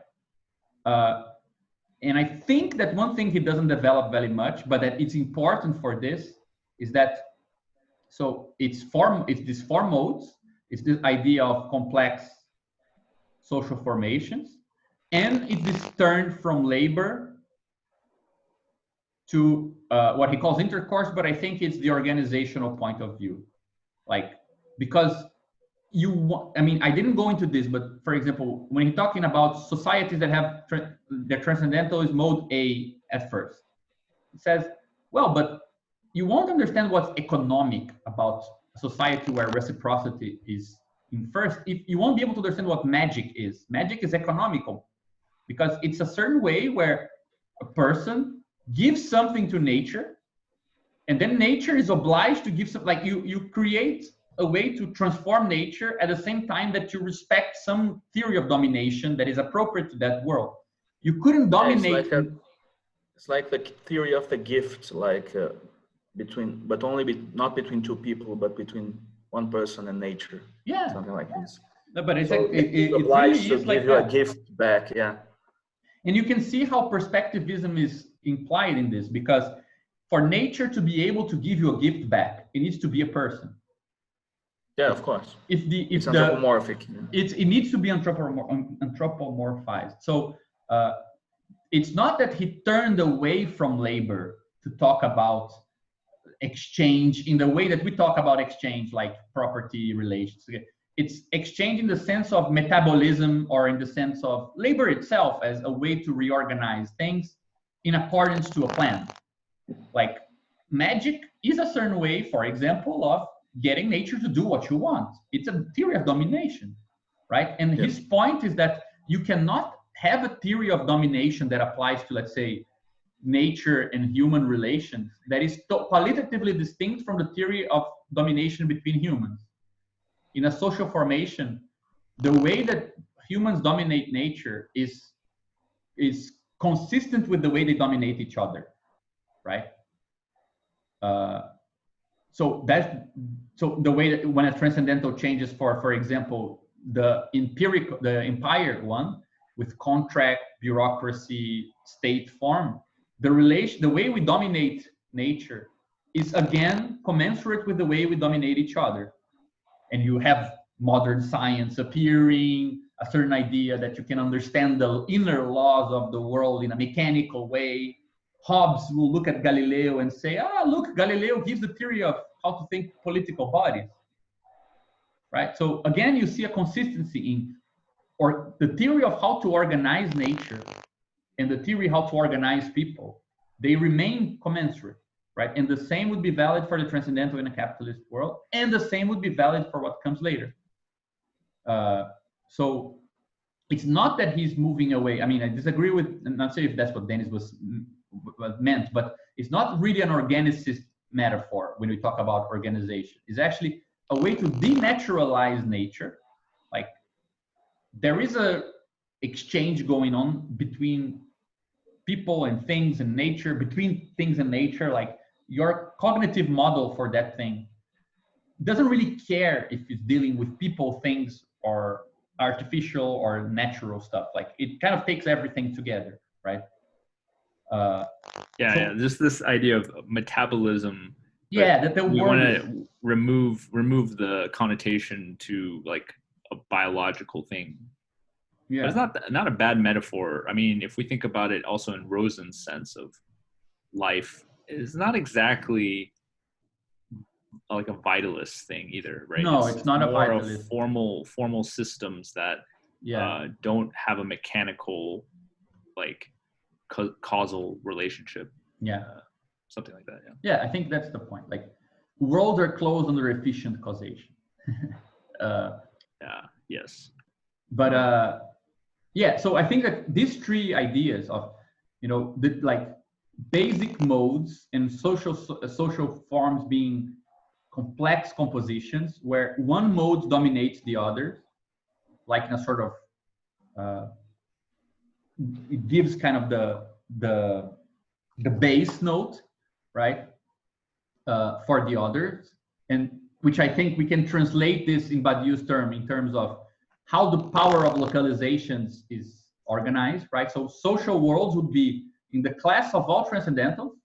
We would have a smaller class of transcendentals, which are actually, let's say, composed of four types of simultaneous covers, A, B, C, and D, which we could call layers. And one of them is given dominance, right? So that would be, if this makes sense, and I hope it made some sense to you guys, but if this makes sense, right? So this plus defining what is, let's say, C is the dominant one. If this makes sense, this is already a restriction on the theory of worlds that gives a proper form to how to talk about transcendentals of social worlds, right? That respects the condition of generalizing these two a bit, right? Because we know of a class, a subclass of this now inside of this general thing. So let me just redo it here. Like this concerns all the transcendentals of worlds, right? This here has all the different ones where with the dominant and a B and a C and a D.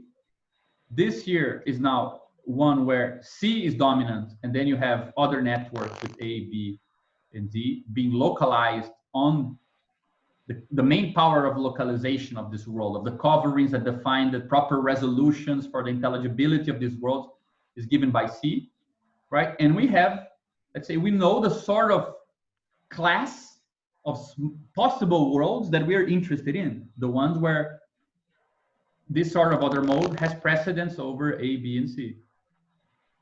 And all these things are consistent with each other, like they're all part of the same formalism, right? So it would be, I mean, if this makes sense, it would be a bit of a development, I think. Though it doesn't solve all the problems everywhere, as we were talking about, this thing here remains a bit of a mystery. One thing that Karatani does that I do like, which is not so much, I mean, I think he oscillates between it. Sometimes he treats mode D as an ethics, but sometimes he's more precise and he talks about regulative ideas in Kant. And he says, yeah, but the model for this is regulative ideas, which means that experience, like that you only get, let's say, 3 terms of an analogy, like A is to B, how C is to you don't know what. So this is given by reason, and this term is given by experience. So you need to experiment. So it's like mode D is something you can rationally have an idea of, but the actual content of this connection, it needs to be experimented with in practice. But at least it's rationally acceptable to act as if it is expressible in practice, right? So it's a bit more sophisticated. It's not simply, let's all be nice to each other and treat each other as equals. It's not what he's saying, though.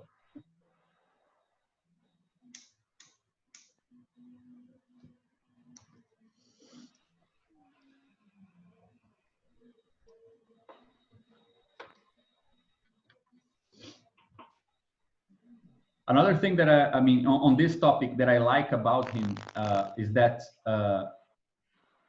he has a theory of this. Like he writes something like this. He says, a capitalist social formation is then it's a Borromean knot of mode A with mode B with mode C like this. In the sense that, for example, the crisis of capital finds, let's say, enclosures allow for labor to be commodified, but then at the same time, the formation of state also kind of creates the reserve army of labor and also organizes families in such a way that the wages are kept low. So one form kind of stabilizes the other, right? So you have this sort of multiple consistency in this scheme. And then he says, so if this is a capitalist social formation, what he calls nation, capital, state, or something like this, he says you have many attempts from within it to negate it. So you can have, for example, an attempt of using nation to separate state and capital, which he calls fascism.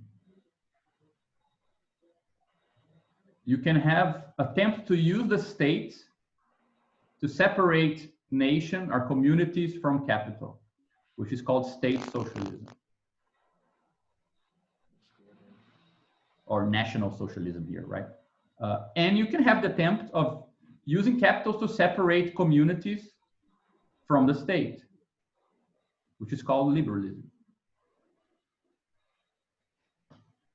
So he has a theory of how trying to negate only 2 don't work, because we already know the form of what happens when you try to find you try to use the localization power of one of these modes to overpower the other ones. Like that doesn't work, right? So state socialism is trying to use the logic of the state or social pacts to reorganize the space of capitalism and to, let's say, uncouple communities from commodity. Fascism is trying to use the logic of communities to uncouple the logic of property from the logic of capital. And liberalism is trying to use the logic of commodities to uncouple the logic of state from the logic of community, right? The discourse on freedom, the discourse on fraternity, and so there you go.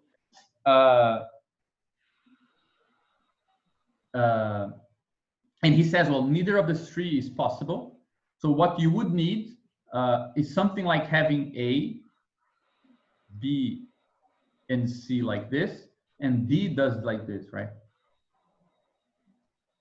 And why does he call this a Borromean knot? Because, you know, in the Borromean knot, this intersection doesn't exist, right? In a Borromean knot, you tie, like this is actually loose. This goes below and below here, right? And the third term goes, for example, on top of this, below this one, on top of this, and below this. Yeah, below the one and on top of the other. Yeah, so the issue is that if you take two together, they're separate. Every two that you look are separate, they're not connected. So this intersection doesn't exist. It's not like a Venn diagram. So he says the idea that D is in the center here is just an impossible kind of transcendental illusion, you know? So you would actually need to do something like this sort of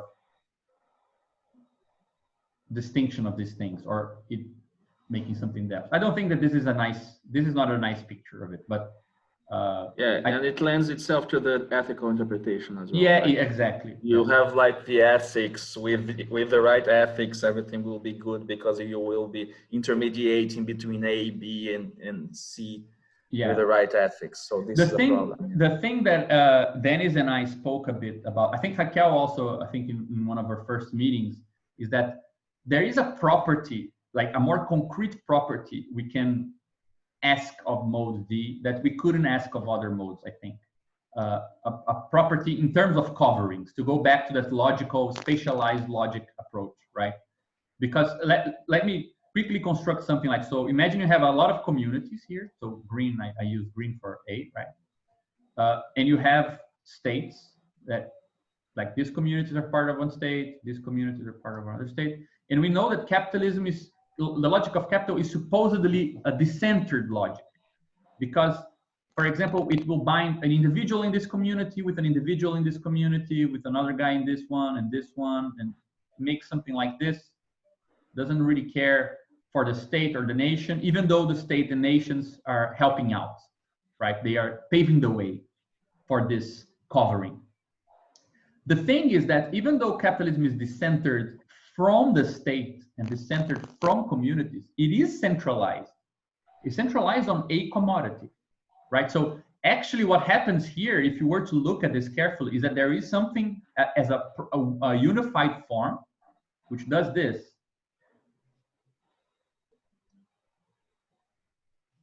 Yep. Right? So this, in the theory of coverings of infinite spaces and so on, that's what Badiou calls principal ultrafilter.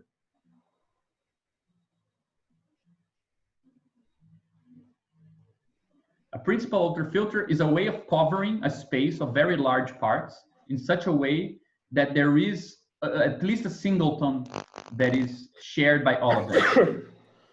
Right? So you can imagine, even though, I mean, when you think in these terms, when you start thinking about, of course, this is a very complex, this is not money, this is some specific stability, perhaps profit rates or whatever it is that gives phenomenal form to the sort of homogeneity between, for the coordination of capitalism or something. Yep. Market. Yeah, something in the markets that we would call the thing that all transactions have in common in terms of their form, right? Mm-hmm. It's something about the price form, but not, I mean, we could be more specific like that. I'm being very, very broad. But the thing that we can think formally, that is not only is formally thinkable, but is absolutely compatible with the theory of social transformation that Badiou proposes, is this idea of a non-principal ultrafilter. And the non-principal ultrafilter is like this. Imagine that you have, let me make it even more complicated, like you have these communities like this, and you have a state, another, and another, right? A non-principal ultrafilter would be something like finding a way to cover like this, then like this, then like this, in such a way that it covers all the space, right? But there is no intersection. Like there is no singleton that all connections go through. So there is no common form, right? Let's say the form of the common wouldn't be a common form, right? That's what he calls a non-principle.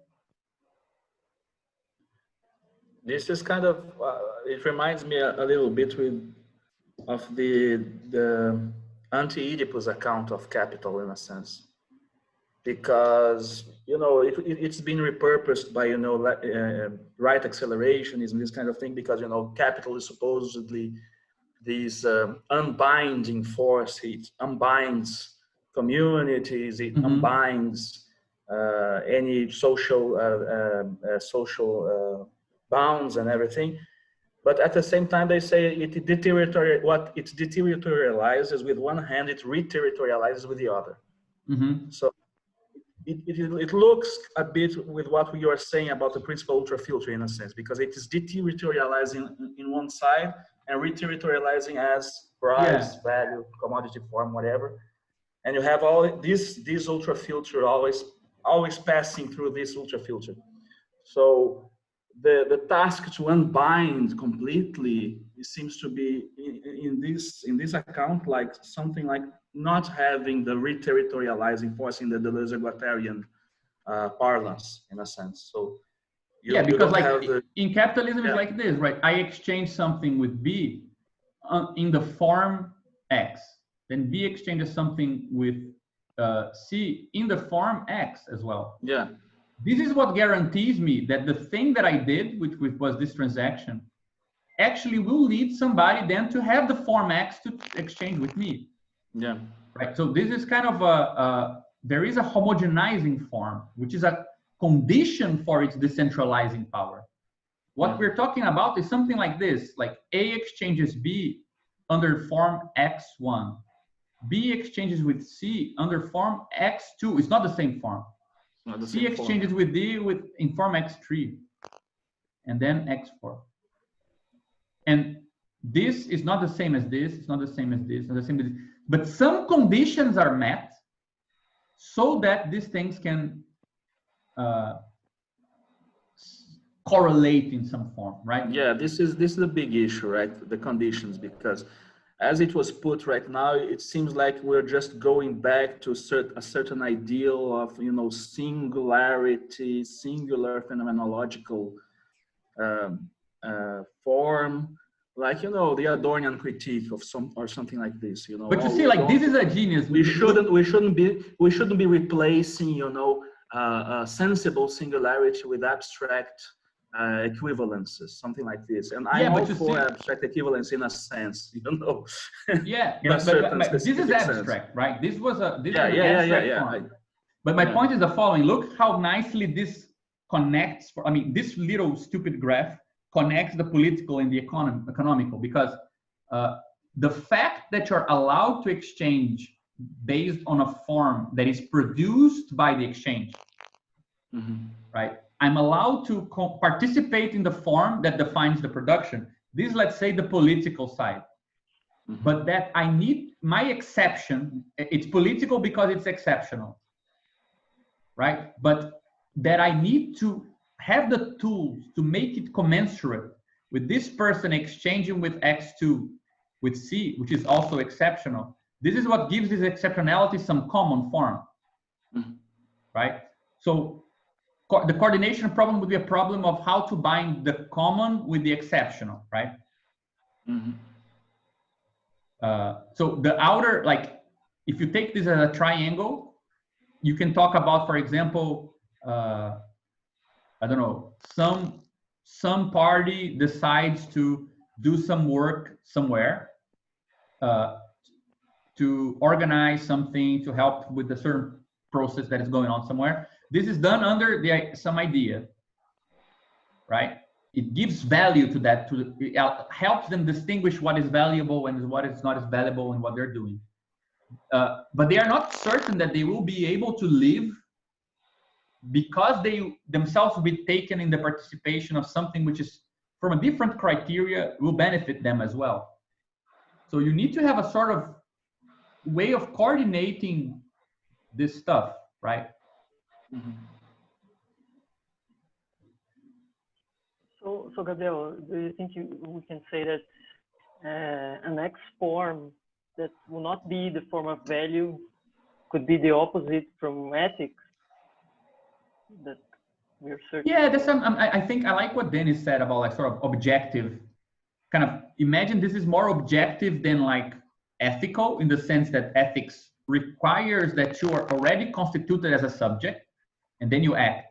Whereas what we're talking about is something that you cannot act unless you accept that form, right? So it would be the inverse. It's first objective and then you subjectivize on it, right? But it would be previously part of the world. And I think that it's hard to get the properties of this in a nice way, where it's almost like this, right? There is this form, but you don't want this form to be the only form, right? So this X, you're connected to A, but this X is somehow connected, right, to some other X line. Yeah. Like you have a parallel transformation of the X to the exchange between A, B, C, and D. Yeah. Like X gets the axis of X get transformed as you proceed from A to B to C to D to E and all of that. Yeah. Something like that. Which is nicer, like, because it is not lapsing back, into this, reification of sensible singularity, which I find always kind of problematic within certain. Yeah, it's not like, oh, Western you need to look at things, real things, and look at the use value. This is silly, I think. It's not a theory of use value against value. It's a theory of other forms against the value form. I think that's the right? I was going to say this X thing could also be thought of as something that goes away or like, just vanishes after it does its job of coordinating or like, but this is the same thing. Like it changes into something else. So it doesn't, it cannot be reused. Yeah, but I think a good example of this that already exists is the local exchange trading system, like the LETs, the local currencies, right? I mean, imagine that A, B, and C are communities, right? So you have a community here. I exchange with another on currency L1, but B is now changing with another, like B. No, they're people, but here is a community. The end of a community. Yeah, this is community. They are going to exchange with a different currency, right? And monies are actually tied to the territory. So if you take money one with you, you're going to only spend it coming back where you got it from. It's not convertible into a different currency. It's actually only expendable where it was taken from. So it's actually coding into money a territory, right? It's re-territorializing money. But I mean, it's just an example of this, and it was very problematic. It didn't really hold. I was reading about it today, and I was remembering that project when I was actually became a member of the Circle.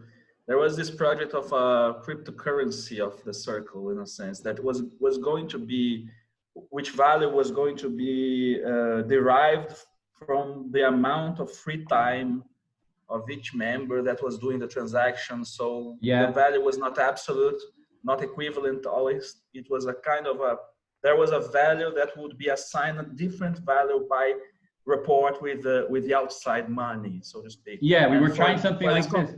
Yeah, for this conversion to work, you will take into account the amount of free time that the people involved in the transaction have in their hands. Yeah, I'm not sure. I mean, how consistent it would be. I mean, I was talking to Renzo about this the other day, right? But it's like this. So at the first moment, everyone in the Circle would get some, 10 of a certain currency. At a certain interval of time, people would use this money to buy and to exchange labor, militant time. So I would buy your labor to help me out with something I believe in and you don't, something like this, right? So we would exchange here. Then at a third time, like some people would have like 20, another has 5, another has 0, another has 5 as well. And all of this in the currency of the collective.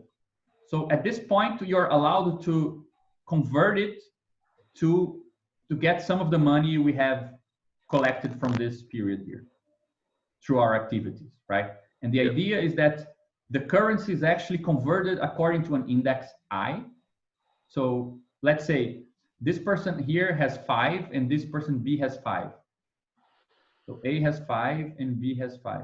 But the correction index is actually different for each person. So this person here like works 40 hours and makes a lot of money. This person here works 60 hours and doesn't make a lot of money. So this index corrects the 5 to be valued like 10. And this index corrects for this person to be valued like 3. Because your free time it's cheap and this person's free time is expensive. So we would it would correct the amount of money you're allowed, like you're entitled to. It's like it's kind of a derivative because you exchange based on the future, but it's also a joint stock because it's correlating to the value of the collective. But it's like a communist derivative. Yeah, it's also indexed on free time because it depends on free time to be defined the value, right? Yeah. But yeah, I was talking to Renzo about this because I'm not sure is Renzo here still.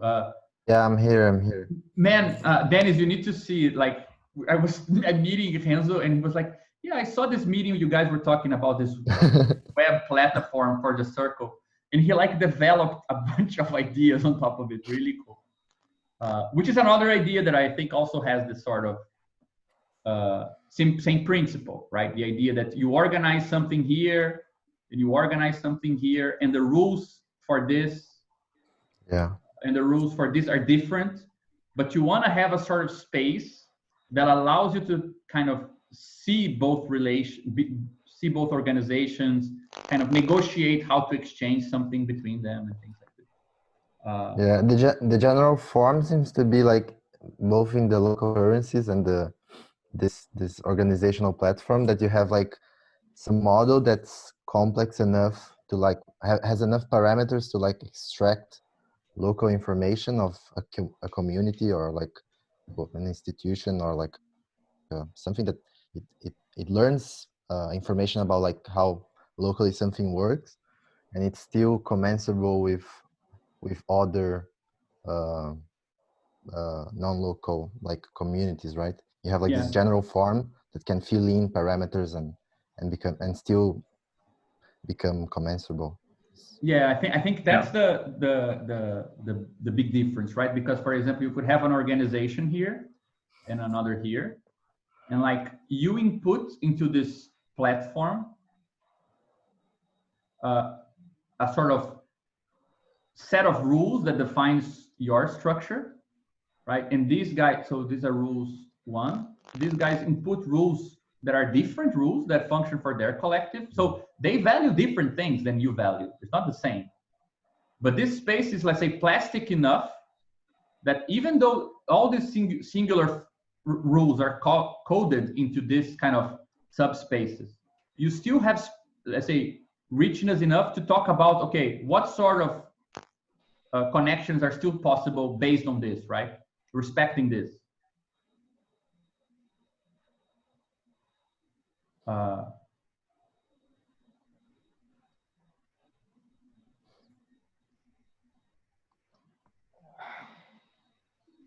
So yeah, a lot of stuff.